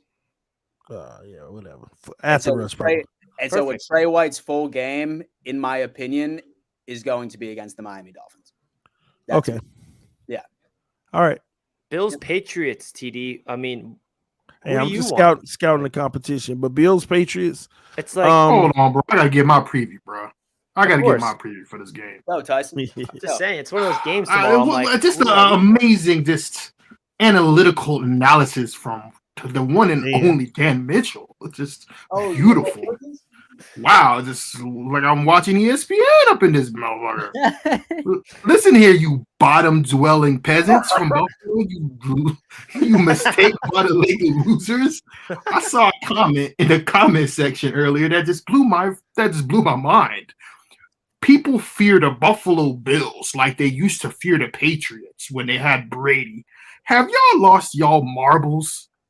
Don't you ever compare this Bills team to any Patriots team in the past, because the Patriots in that era didn't choke constantly in the playoffs like the Bills have been prone to do under Josh Allen. I'm not afraid. Listen, last year's Bills team, y'all kicked their ass in the playoffs. We all saw the game, right?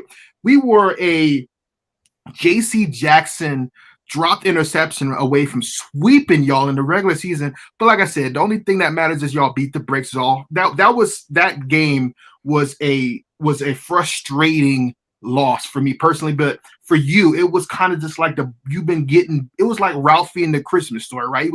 He was tired of getting his ass beaten, bullied, where he just snapped. You snapped in that playoff game because you didn't play that well since then. That was one of those where you were just tired of being bullied. But now it's back to reality, Buffalo fans. No one will ever compare you to any dynasty. You will always be known as the team that could have gotten there but never did. That's all you'll ever be. And until you prove us wrong, TD especially, Josh Allen is a bum. He's been playing like trash for like the past month and a half. I watched the Thanksgiving game against Detroit. You didn't do nothing to impress me. You haven't done anything all season besides beat the Chiefs in a regular season game, which you're prone to do, and then you lose to them in the playoffs like you usually do. I'm not afraid of Buffalo. I honestly picked y'all to get to the Super Bowl this year. No, not the way y'all been looking. Von Miller's gone. Y'all have injuries out the wazoo in that secondary. I'm not afraid of your offense. I'm not afraid of Josh Allen's arm. I'm not afraid of anything about the Josh.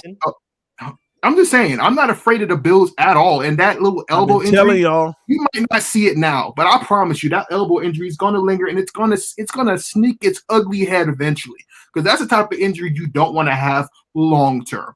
The Bills are done. This is your window. You don't win this year, that Josh Allen contract's going to kick in, and you'll be back to being a mediocre team. And by the way, you are a mediocre team, Buffalo.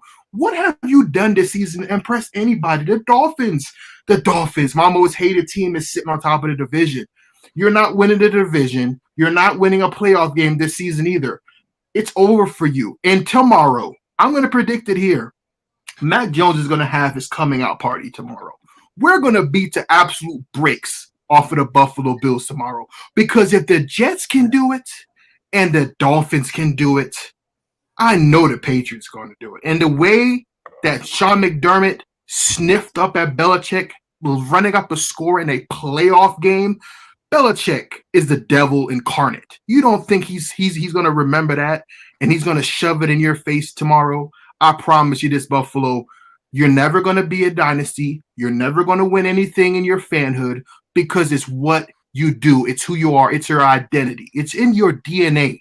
I will never have to worry about Buffalo fans bragging about a damn thing other than the banner that y'all hung up last season celebrating a wild card win. That's it. It's over with. In your little COVID Mickey Mouse division banners that I don't count anyway. So at the end of the day, Buffalo, you're getting your ass whooped tomorrow. I'm not afraid. You have injuries out the wazoo. There isn't a single player on your team that scares me. Besides the Stephon Diggs, I like Stephon Diggs. But Josh Allen isn't the Josh Allen that I thought he was going to be this season. He's not even in the MVP running. Who would have thought that at the beginning of the season he was? He's not even in MVP running. Me. Look what the Jets did to Josh Allen. Man, sorry, Dan. It's not impressive. But that's all. Listen, I don't really have, like I said, I don't have to give any type of analysis of yardage and points per game. And who gives a damn? At the end of the day, you're still ringless peasants in my eyes, and you're going to get your ass whooped tomorrow. And when you lose tomorrow, I think Buffalo fans are under the assumption and the delusion that they think the Dolphins and Jets losses were just a one-off. That they think, oh, they just caught us at the right time. But when you go 0-3 within the division tomorrow, I can't wait to hear what excuses y'all going to bring up tomorrow, because I've never seen a fan base cry and whine so much after we won the windy game Last season, it was the wind. It was excuses. It's what Bills fans do. It was a coin toss. This and that. Wide right. Brett Hull his foot was in the crease. This is what Bills fans do, bro. Tyson, you know what Bills fans are going to say to you if the Patriots win? Congratulations, this is your Super Bowl. Oh man, how many times do you hear that? That's another thing y'all love to bring. That's like the one excuse you keep. That's like the one line I don't understand why you even use it. Me neither. It's all I heard. So it doesn't make any sense to me. Like me neither. And so for the past you should have told him, Richie, what is yours? And so for the past 3 years, I have like gotten like a lot of people in the live chat and like on my own channel being like, Dan, like, why don't you go harder on these guys? You want to know why? Because I have a team that fucking delivers for me. Right. So at the end of the day, when the Buffalo Bills literally put up another 48-17 showing against the Patriots on Thursday Night Football, I'm just gonna sit here. I'm gonna 48, and I'm not even gonna go hard on Tyson either. Hey, bro, Tyson, if they beat y'all something like 48-17, don't even show up next week, man. I'm gonna do what Bills fan do. Instead of blaming the sun, I'm gonna blame the moonlight. Because I looked at the weather report and the moonlight is supposed to be extra bright tomorrow night. Oh yeah, it was in Buffalo that was complaining about the sun in Miami. It was the sun. Sun, bro. Them bums, boy. I promise, boy, they sorry. Man, it was the sun. Let me give y'all my take on this game real quick. Like I said, man,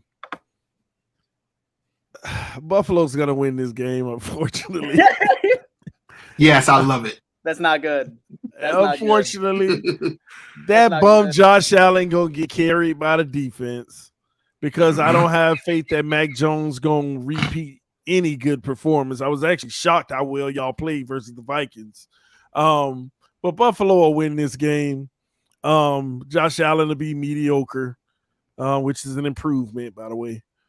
And it's that simple. Patriots, the basement is going to be official after this game, bro. It's going to be over for y'all.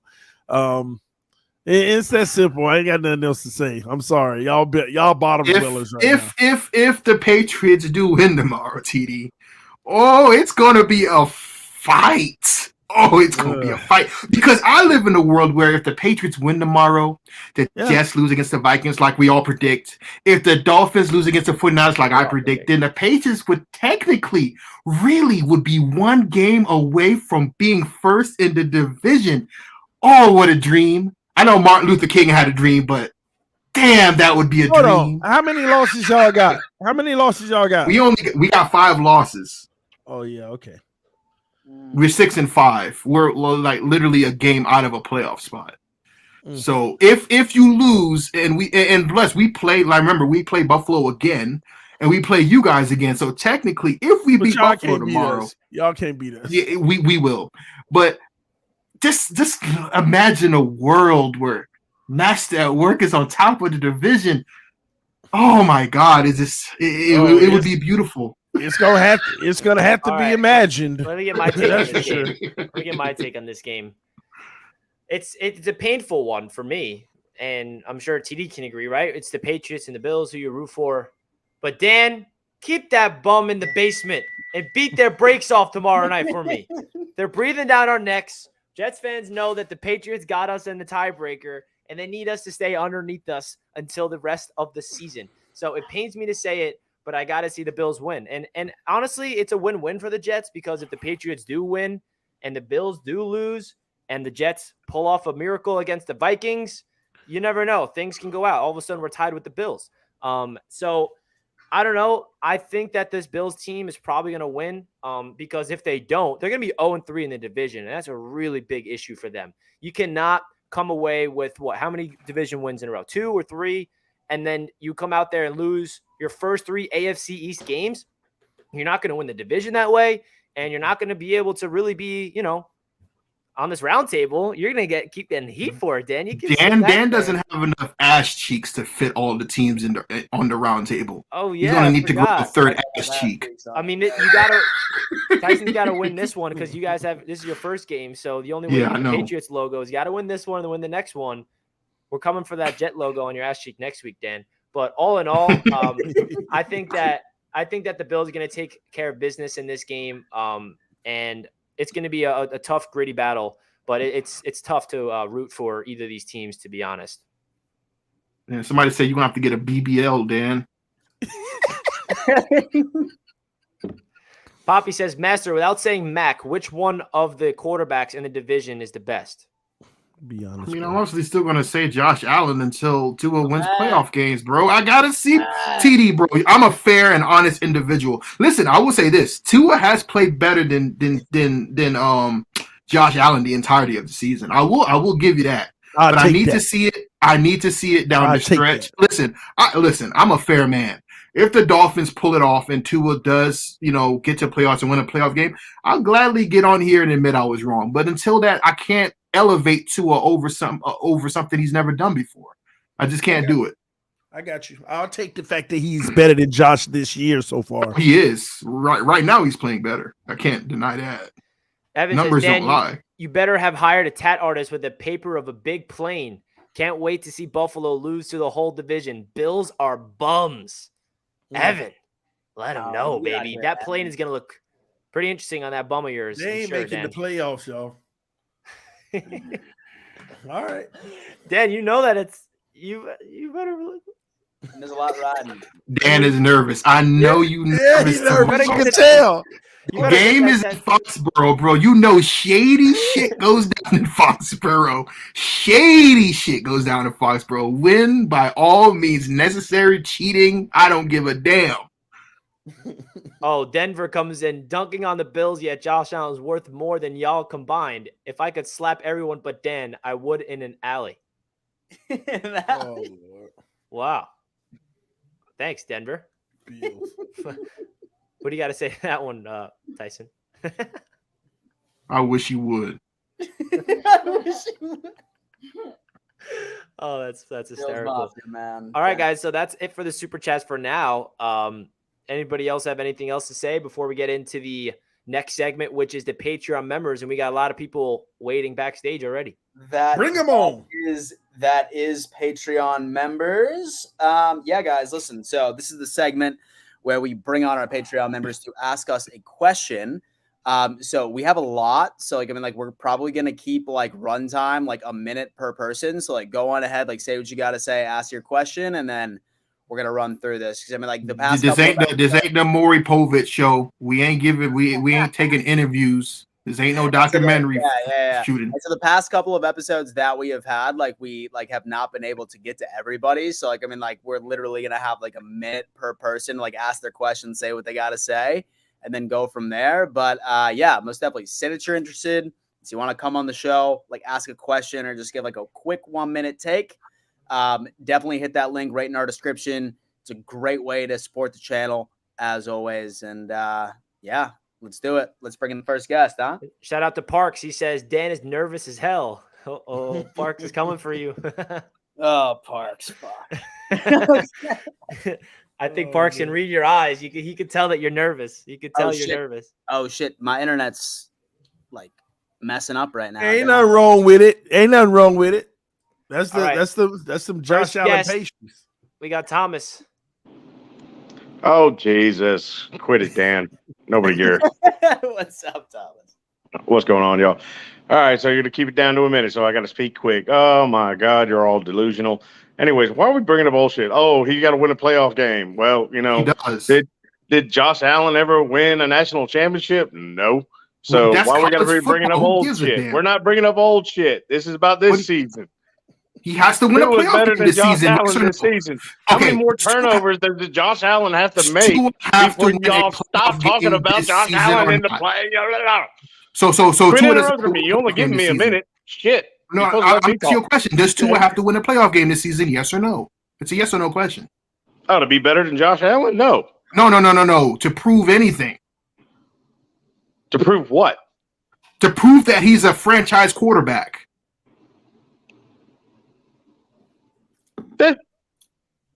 I mean, that depends on what happens.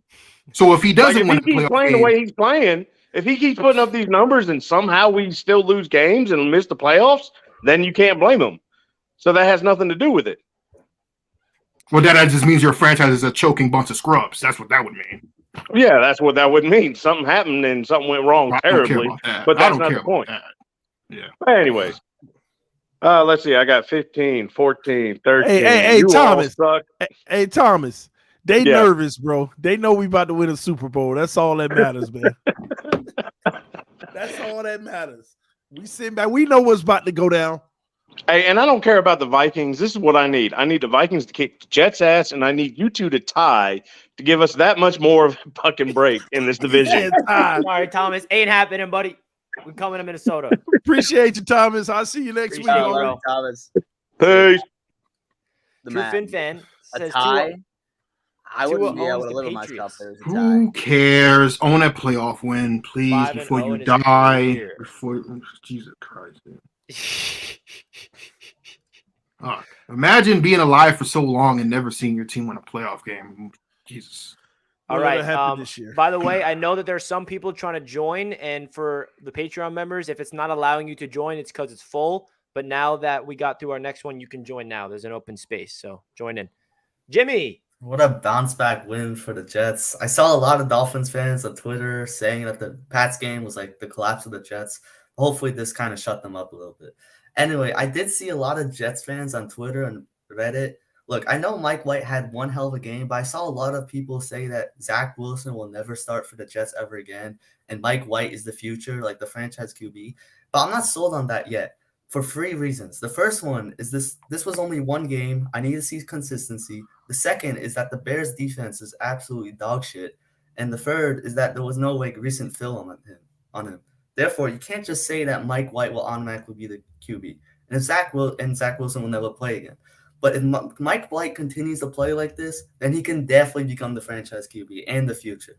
And if he plays like this, like he did versus the Bears against Minnesota, I think we will beat the Vikings. Even though they're 3-0 against the AFC East, our defense is definitely capable of keeping the Vikings in check, and I can't wait to see the legendary matchup between Jefferson and Sauce Gardner. Well, real quick, Jimmy, what a great the call. reason why you should have a little more faith in Mike White is because you said nobody had film on him, but a lot of the good plays that he made was off-platform plays, off-script plays. He made some plays where they had to force him out and he had to make something happen. So ain't no film for stuff like that. He's definitely talented. Let's just hope he plays good, because last year his next game against the Bills, he threw like 4 picks. So it's not like a savior just yet. Like I saw a lot of Jets fans overreact. Like he can. I mean, Josh Allen throw 3 a week. And you also have to realize that 4-pick game, it's a completely different team last year. We were losing by 23 to 3 at half. Mike White had to go out there and try to will his team back to win. And the reality is, you're 100% right, Jimmy. We got to see consistency. I'm not sitting here saying Mike White's the franchise quarterback until he can do it on a consistent week-by-week basis. Trust me, as a Jets fan, Jimmy, you and I, we know that we want a franchise quarterback so freaking bad. Seeing a QB good is, a little unusual. So you got to take that extra step. I got a quick question. So can we all admit now that the coin was bullshit? And that you guys are literally believing in a fictional coin? A week off, Tyson, but it's back. No, there's no such thing as a week off. We're on a 5-game win streak. No. instead of losing the AFC Championship, we're winning the Super Bowl. Hell yeah. Well, Jimmy, I'm very thankful that you put me back as your profile picture, because I know you took a week off. So I'm thankful that I'm back on there. Before you kick me off, I have a question for TD Finstock. All right, let's hear it. Yo, remember those channels called like TD Bengals Talk and TD Eagles Talk? How's that going? It's on hold right now. It's on hold until I can actually hire commentators. So I'm hiring Jimmy Caskets. If you could talk sports, I need a Bengals commentator. I pay good, okay? All right. All right. We got Jimmy representing the TD Bengals Talk. Appreciate you, Jimmy. TD Bengals Talk. That's funny. You need me to be the TD Bills talk for you, TD. Huh? I said I'll do TD Bills talk. Dan, I'd have 2 subscribers, bro. Anything talking about the Buffalo Bills, oh my gosh. I don't even know how y'all have a fan base. It don't make sense to me. Next caller, we go. Hola amigos, how you guys doing? All right.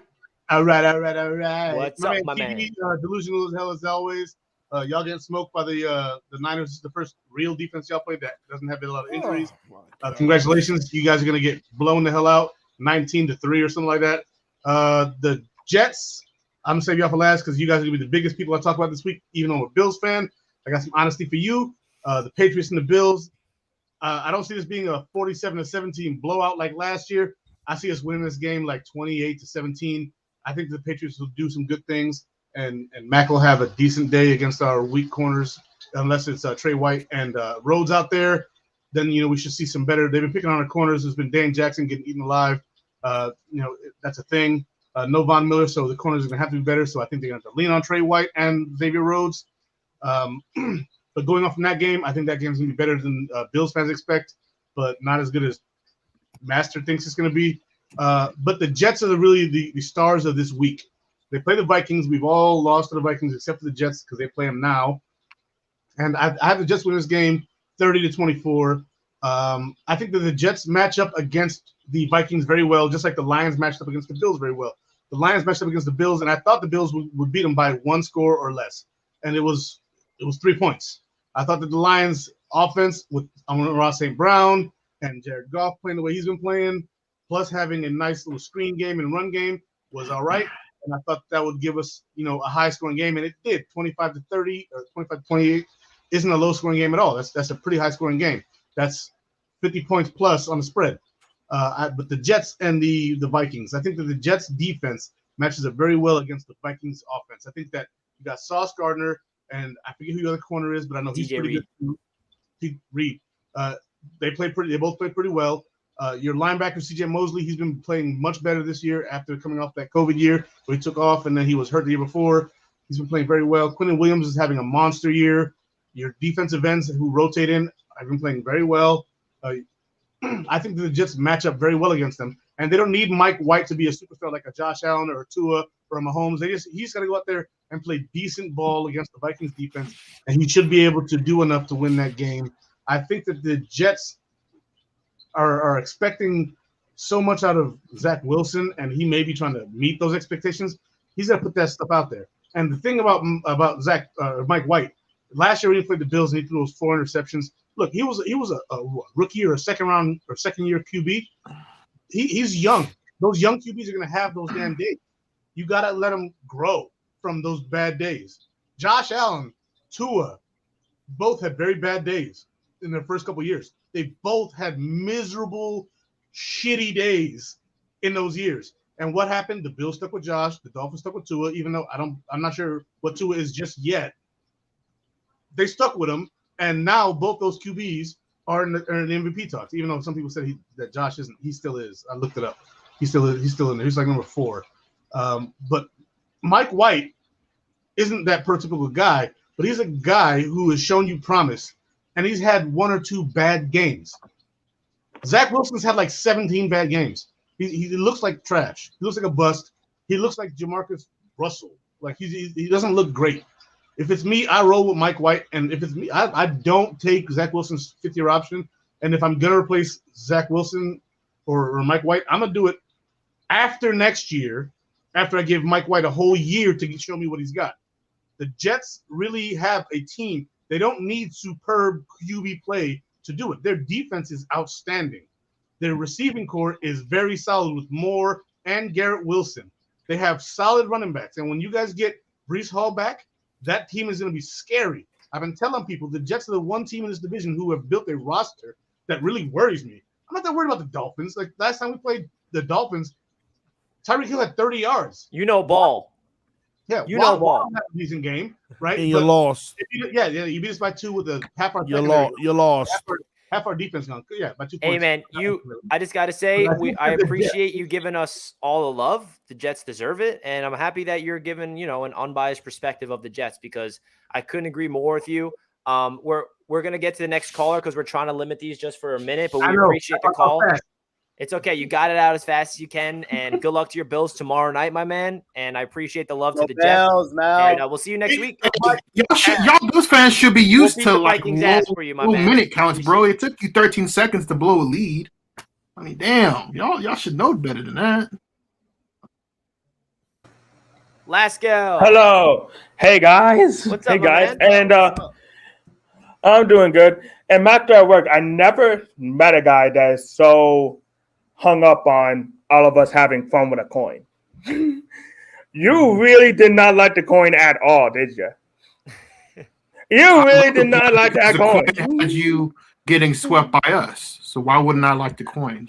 I just feel like you should have put your faith in a fictional coin that was made by a 13-year-old Redditor, and it was literally scribbled. Like, I don't understand why y'all took that so seriously. My thing is F the coin. We make our own destiny here. So I will have to say, I feel like we have a good chance to beat the Vikings, even though I really do like the Vikings team. Everyone was like saying like, oh, wait until they face against real teams. They have been facing real teams, still won against those real teams. So they are really, for me, they are a really good team. But I feel like we have a chance to win this one. We just need to stop Justin. Need to corner Justin Fields a bit. I just feel like Justin Jefferson. We need to corner him, and have faith in our one defense to stop Dalvin Cook. And if we just rush Kirk Cousins also with that, we have a definite chance to win. And Mike White is him. Mike White is definitely him. He has done this not only once but like multiple times now, and he has shown that he could be a great quarterback.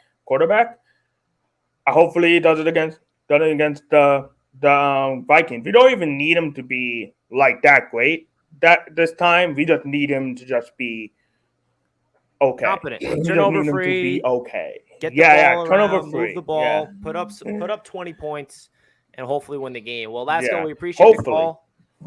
Your contributions is very well warranted. We appreciate you as always. And hopefully I'll see you on my channel for Victory Monday on Monday. Yep. Hopefully. Hopefully, my man. See you guys. Appreciate the call. Bro. Thank you, bro. Love that guy. Slippin says, I was friends with Mike White in middle school and high school. You guys got a real one. I'm a Fins fan, but I won't be upset if he clobbers us. That's awesome. You know Mike White personally, Slippin' Jimmy. Yeah, he's from South Florida, man. I know. That's pretty cool. The one thing about Mike White that I've learned is, and TD alluded to it earlier when he was talking about Mike White, is he rejuvenated this team. Like, you can tell that this team was having so much fun out there with him, and they just had I don't know what the deal is. Maybe it's Zach Wilson being whoever personality style, but personality-wise, Mike White is a very likable human being, and hopefully that continues. We got Mo in the building. What's up, bro? Hey, what's going on? What's up, homie? One time for the Miami Dolphins, I just been sitting here and listening to everybody talk, man. How y'all downplay the Dolphins, man. Y'all, I don't know why y'all don't want to give us our respect, man. We see we on the top. You see we on the top, man. I ain't talking to the bottom feeder. The Patriots, the bottom feeder. We ain't talking to them. Y'all got to catch up with us. See, y'all catch up with us. Y'all can't talk to us. But I'm talking about. We got to catch you in what? And what do we have to catch you at? A division, a one-game, a two-game division lead? I ain't talking about nothing in the past. All y'all Super Bowls when Tom Brady was there. Tom Brady gone. So y'all ain't going nowhere. No more Super Bowls for the Patriots for a while because Tom Brady, our savior, is gone. So can I say that the Dolphins will never win a playoff game because Dan Marino's no longer there? You can't say that. Can I say that? You can't say that because this never hasn't happened yet. It's to a time. Right. It's to a time. Yeah. You know what I'm saying? You see Tua out there, man. He out there with the best of them, man. With the Texans, bro. That's a good ass team to be putting up them numbers against, bro. That's like a 1-8-1 team. It's impressive. Man, we play who in front of us. That's what we play. If you're on our schedule, that's who we beat. I don't care if you you got injuries. I don't care if you cry because it's hot outside. I don't care all that because we play who in front of us. And now it's the 49ers. So you think Mike McDaniel gonna go to his where he come from, his teacher, and let his teacher be him? We got our two running backs. Can't you say why would you let your pupil beat you, right? Because the teacher usually doesn't let the pupil beat him. That's like Obi-Wan letting Anakin beat him. Like, you can't let that happen. We're gonna show them that the people are gonna beat the teacher this time. And our two running backs, they ready to run wild on San Fran for the big payback. They ready to get that big payback, especially Wilson. He wants the payback on them 49. Well, I can't wait. But I'm gonna watch y'all boring game tomorrow, man. I hope y'all do something, man. Trash Allen. Trash Mac. Come on, bro.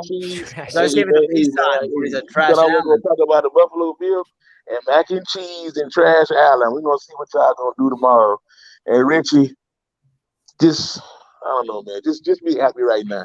The Mike White, you go Mike White for 954. Y'all ain't going nowhere, man. Y'all ain't going nowhere. I'll say happy while I can, my man. We appreciate I know that, man. Appreciate y'all, man. All right, Mo. All right, man. Fins up all the way. Salute, homie. Appreciate you, bro. Thanks, man. Hey, man, he's allowing me to be happy. Dolphins fans allow me to be happy. But Chris K's coming in with some fire. These Bills fans in the comments need to chill. We beat y'all with Zach Wilson. Y'all are a one-dimensional team and have been exposed. Mike White season. We'll see in a bit. Let him know, Chris K. Love the $5 there. Appreciate you. Chris K. He sent in another one, actually. And if anyone disagreed, put your money where your mouth is and throw it up in the super chat. Ooh. I see a lot of people talking shit to me, but y'all ain't super chatting. Like, y'all asking me questions that I'm not answering because it's not a super chat. So that's why I'm ignoring y'all. Chris K, we appreciate the donation, my friend. Awesome member on the channel for Jets Media. Love you, bro. Let's go, Jets. All right, let's get into the next caller. We got Parks. What's good, brother? Oh, man. What's happening with it? All right, let's get to it, man. It's going to be quick and simple. Dolphins losing. Stop with the bullshit. Dolphins losing, bro. Dolphins losing. Here we go. Jets, I don't know, bro. You might beat the Vikings because we were supposed to beat them, but, we fucked ourselves. And then the refs fucked us, whatever. Bills, stop acting like we can't beat you, man. Didn't we beat you last year, man? Didn't we already beat you? Dan, I want to ask you a question. The wind. Man. He's going to say the wind. Okay, we're going to blame the wind. Dan, I want to ask you a question. I heard you Bills fans saying y'all going to beat us, but you haven't actually told us how you going to beat us. How you going to beat us, Dan? How y'all He went on a huge soliloquy about it. I ain't trying to listen to that again, bro. Please don't break that down again. Yeah, man. I just think that we're just going to focus exclusively on the pass game and just destroy your So you're going to be one-dimensional against us? Yeah, basically. Dan, you know that might not work, right? You know that might not work, right? Baby. Rolling the dice, man. That's what we're doing. You know that might not work, right? I'm desperate, bro. I'm desperate. Whatever works. I see you is. And Richie, just like old boy just said, enjoy that, man, because I will give you props, Richie. You was one of the ones saying that you didn't want Mike White to come in. You wanted Zach Wilson to stay in. And now this season, you got to ride it out with Mike White, bro. You can't bring Zach back. So now after that, you're right. Enjoy it. I don't know how far you go with him, but enjoy it. Tua, he ain't shit. He gonna fold in a here you go. Here you go. Parks. Stop lying to these people, Parks. CD, stop acting like you like this man. You ain't gonna like Stop lying. Hey. Everybody know this, man. Hey, if I don't like him in 2 weeks, I'm gonna be heated. I promise you that. When you play the Bills again, you ain't gonna like them. Yeah, Parks, we about to go 3-0 in them next 3, man. Man, all right, man. Y'all take it easy, man. I'm going to Appreciate you, Parks. Man. Hey. And so Parks took it surprisingly easy on me. I was expecting a lot worse. That mean y'all gonna win, Dan. He don't want to eat too much crow this time. Yeah, probably that's true. Whoever went hard on me, the Patriots won. Oh man! All right, we got Super Bowl MVP Josh Allen. Super Bowl. What the hell is that? How's the name, TD? You asked me to change it. How you like it? Oh, it's King Allen. King Allen. It got more delusional. I have more faith in Bills winning the Super Bowl than I have Miami making the playoffs. Oh my God! When it matters most, who is going to choke? And you know it. Tua gonna show all y'all 0-3 in the next 3 weeks. No, y'all crazy. Y'all crazy. If that happens, it's World War III, man. It ain't Super Bowl MVP Josh Allen, I would have to agree with you. And I feel like everybody on this roundtable outside of TD agrees that the Dolphins are losing their next 3. Oh, I agree with that. Y'all need to stop this ridiculous I have them losing out. I have them losing out. Oh my, y'all just talking the talk now. 8-9. That's your season. That's going to be I your have record. more 8-9. faith in the Jets making the playoffs than I do Miami. Y'all wow. ridiculous now. It's Y'all because of the schedule. I'm telling you, it's because of the schedule. If you guys were to play some more cupcakes, then I'll be different. But, bro, that's a gauntlet coming up for y'all. sound, and they don't have sound Armstead. Well, that's debatable. They might still have Armstead. He's not going to be 100% though. So if he does play, he's not going to be Armstead. And so if he does play, Exactly. Well, he ain't gonna be 100, but I'll still rather have a 50% Armstead than no Armstead. Touche. Say that. Touche. We'll see. Ain't nobody worried about y'all. We appreciate the name change, King Allen, and we appreciate the call as problem. always. And hopefully we don't have to put Mike Waite back on the bench in a couple of weeks like we did last year. He's coming for revenge. He remembers that game. He learned from it, and he said confidently that won't happen again. So hopefully he come out there with vengeance. But we'll save that conversation the legend for next of Mike week. Waite before. We'll do it again. We'll save that combo for next week. We appreciate the call, my friend. Go Bills. Definitely. Peace out, man. See you, bro. All right, we got 3 more callers to get through. We appreciate everybody being patient and waiting in the chat, and we appreciate you guys helping us get through this quickly so everyone can get on the channel. Jets Unleashed. Oh, he's in his whip today. What's good, bro? What up, man? Yeah, just got off work, man. Couldn't make it home in time. So, but you know what? I was, before anything goes, because I have to say this, Witchy. There's a guy that's named Emo. I don't know if you've seen him around. He has said hi to you. He wants you to nod you. But anyway, hi Emo. And then now it's getting to the nitty gritty. I had a couple of Patriots fans saying I was delusional. I don't know what I was talking about. Last week I said Mike White was going to be a superstar. Why again? He was a superstar. I said one of these AFC teams was going to lose. Hey, the Patriots lost, man. And you know what? It was good with my Thanksgiving. And you know what, Master? Your team's away out of the playoffs, man. You lost to primetime Cousins. He made you into Swiss cheese, man. You're about to see who Kirk Cousins is on Sunday. I'll tell you that. And you expect to win against any of these upcoming teams? The Bengals, the Dolphins. Come on, man. We play the Cardinals and the Raiders, bro. Stop. Cardinals, you guys been struggling against winning QBs. How the hell are you gonna beat them? Derek Carr's not a running quarterback, but okay. Okay, he had literally their running back literally had 300. Why are you coming at me, bro? Why are you coming at me? Oh no! Because I have to come after you because one of you fan little boys, want to come after me. I'm sorry, Master, but that guy wanted to come after me, so paybacks, But TD, question for TD: How are you gonna say your QB is better when Mike White had better stats than Tua? Hey, it's just one game, bro. He had better stats than Tua in that game, but it's one game. Yeah, we got to see more from Mike White before we can say he's better than Tua. I haven't said, bro. It's one game. I haven't said anything negative about Mike White, but see, you're gonna take all his mojo away. You keep talking. No. Come on, Jets. No. TD. I'm giving you team respect. I'm expecting you guys to lose this week, but I'm expecting you guys to win next week and the week after. Okay.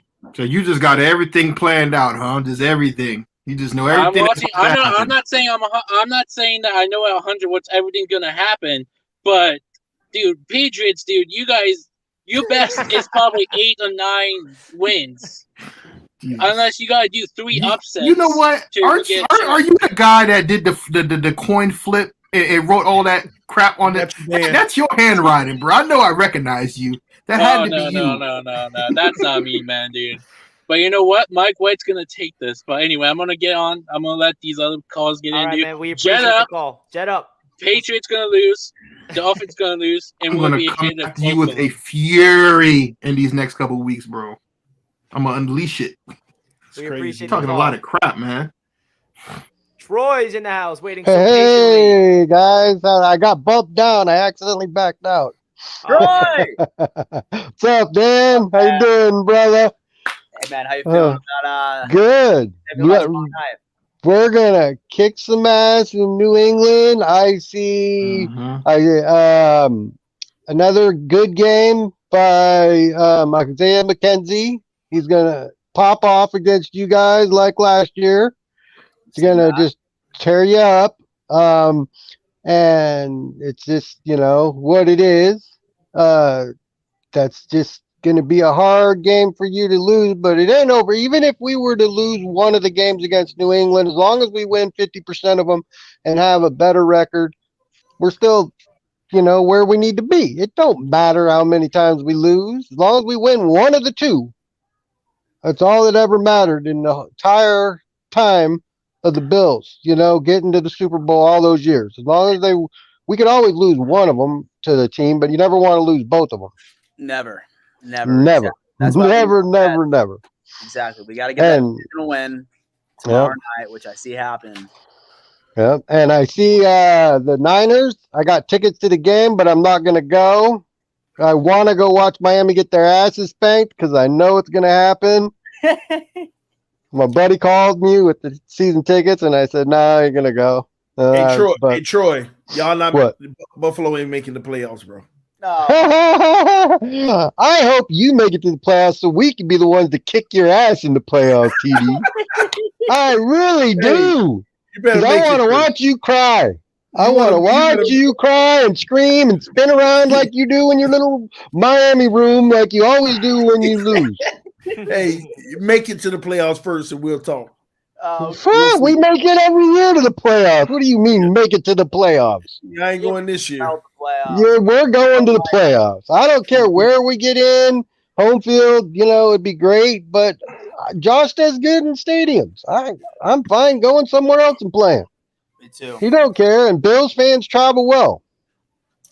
And I do see a tough game for you, Richie, in Minnesota.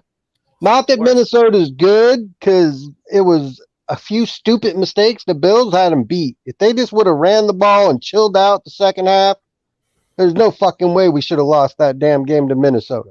No, I mean, that was just bad coaching and just whatever. That kind of stuff happens. Buffalo being Buffalo, bro. It's the only way. Yeah, it is, bro. Buffalo. New England being New England was losing to Minnesota because they kicked your ass. It doesn't matter. There wasn't no excuses or not a player. And I'm not giving excuses, but we did kick their ass. We just fumbled the ball after we stopped them on the goal line. That's what I'm saying. Like the Bills, when they lose games, you lose games in the most unimaginable ways that only Buffalo could lose games because you're Buffalo. Well, Josh always does that in the middle of the season. Seems to be his thing, and then he gets over it and becomes back to the MVP talk for the next year. By the time the season's over. So what happens every year? He gets this little low in the middle, and they'll pull together, and we're going to get Tre'Davious White and Kyer Elam at our corners with Poyer. I think that our defense is going to be back, even if we don't get Von Miller back. I mean, we got Boogie Basham. We got good defensive guys, good coaching. We're going to pull it together. So I'm not sweating it. Von comes back, great, but we don't need him.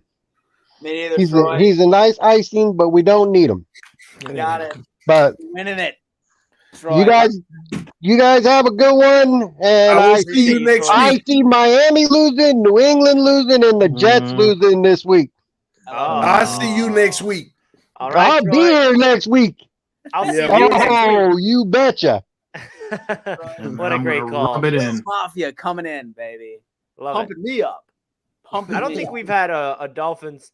We haven't a Dolphins fan in a while, and we got kick it back. We're watching the peasants. Like y'all gonna talk about y'all problems. No, but we got a Dolphins fan to finish off. We had some. Let's go, Kevin. Yo, what's up? What's up, Titty? What's up, guys? You guys have a good Thanksgiving? Yeah, yes, sir, man. Yourself. How about yourself? Oh, great, man. Great. Family, you know how it is. friends. Good stuff, man. Good stuff. Oh, yeah. Awesome.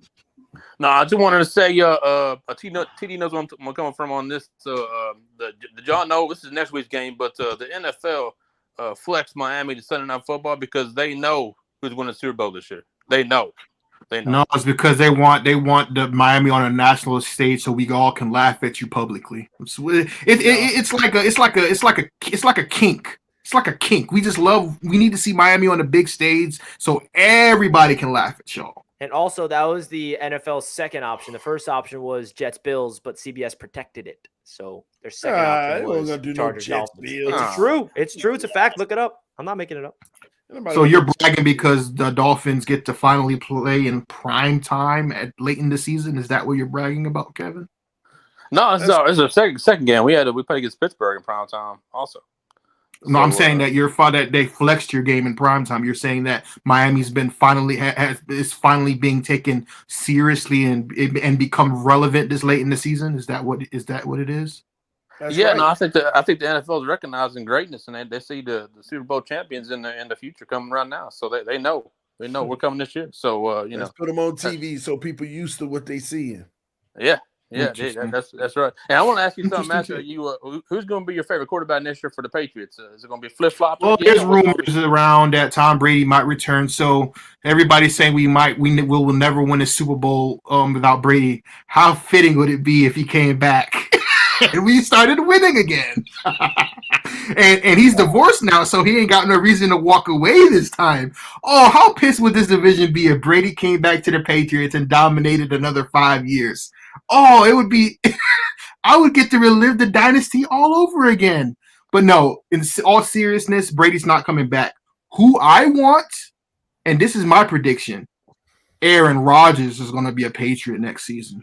Oh, no. Aaron Rodgers is coming. You keep that away. Hey, Richie, how confident are you with Mike White? Is he gonna be a long-term answer for you? What do you think? Yeah, I think I gotta see more from him until I say that with confidence. I'm a Jets fan that's been through way too many times where I prematurely crowned someone as a franchise quarterback. Did not do that with Zach Wilson, but I did do that with Sam Darnold, and I learned from that mistake. So I got to see more from Mike White before I'm going to say he's a long-term answer, but I have to say I was very impressed with his performance against the Bears, even though it was against a bad defense. And I love the way he spreads the ball around. I love his footwork. I love the way he processed the game.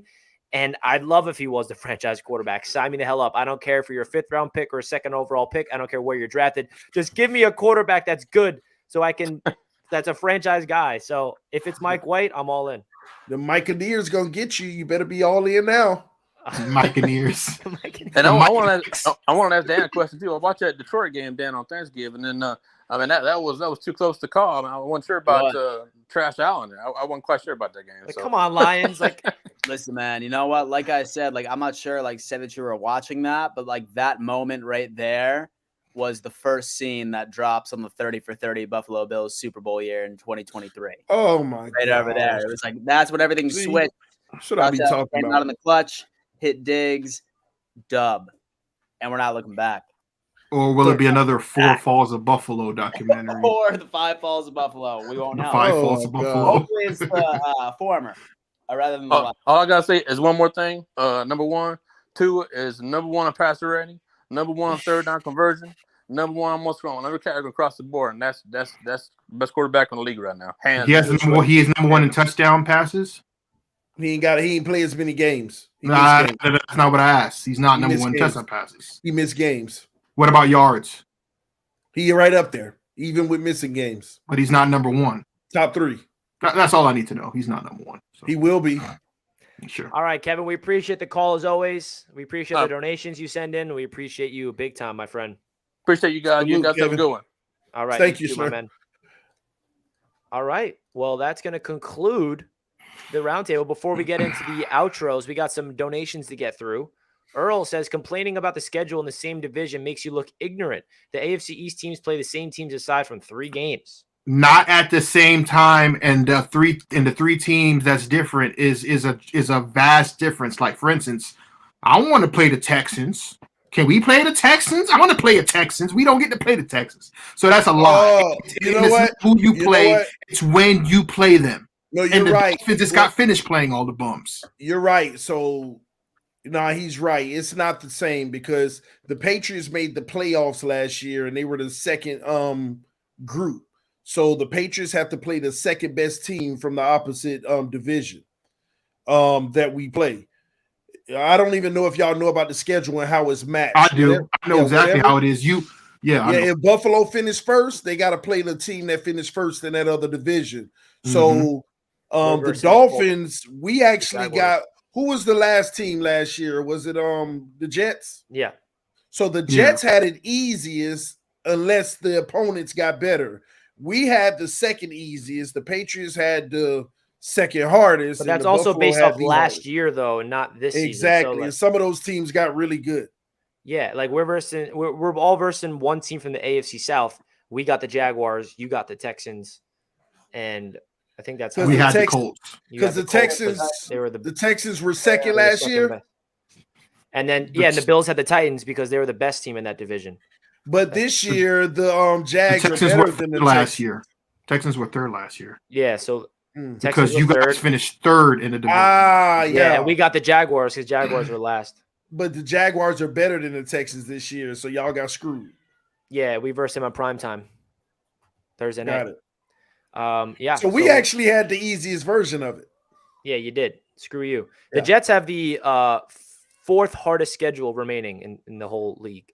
So, I know we up there. I know the Patriots got to be up there too, Richie. Yeah. Chris K says Pats own the room in Roger Goodell's basement.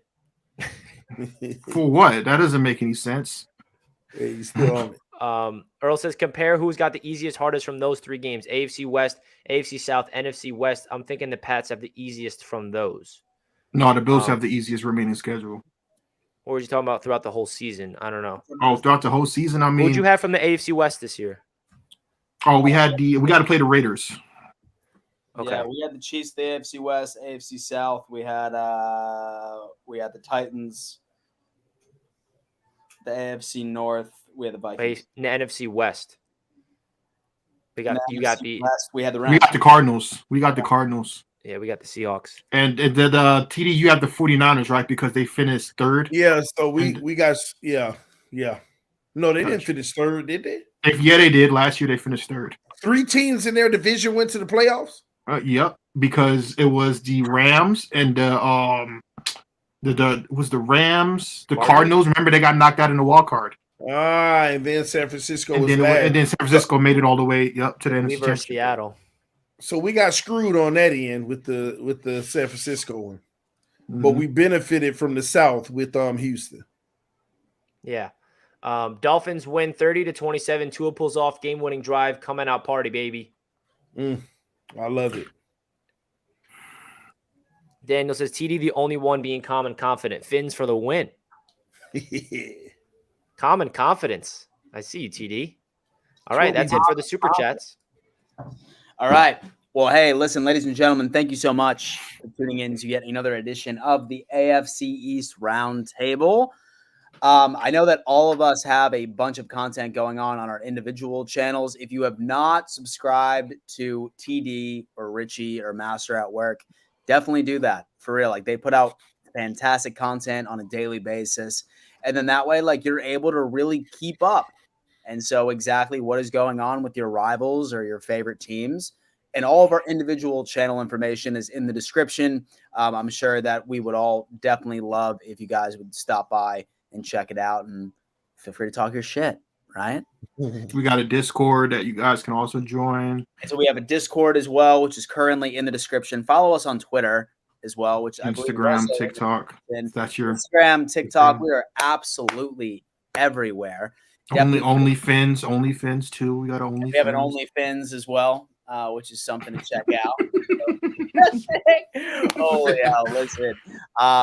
Yeah, guys, most definitely tune in for the Friday night panel. I believe TD is hosting it next week, right? Okay, perfect Friday night. And then besides that, guys, I certainly hope for your own mental health that your team wins. But from my perspective, I hope you all lose. And I cannot wait for the Buffalo Bills to be on top of the AFC East and have the first seed come Monday. My gosh. Ain't it funny y'all got to rely on us to lose? It is, man. We've come a long way.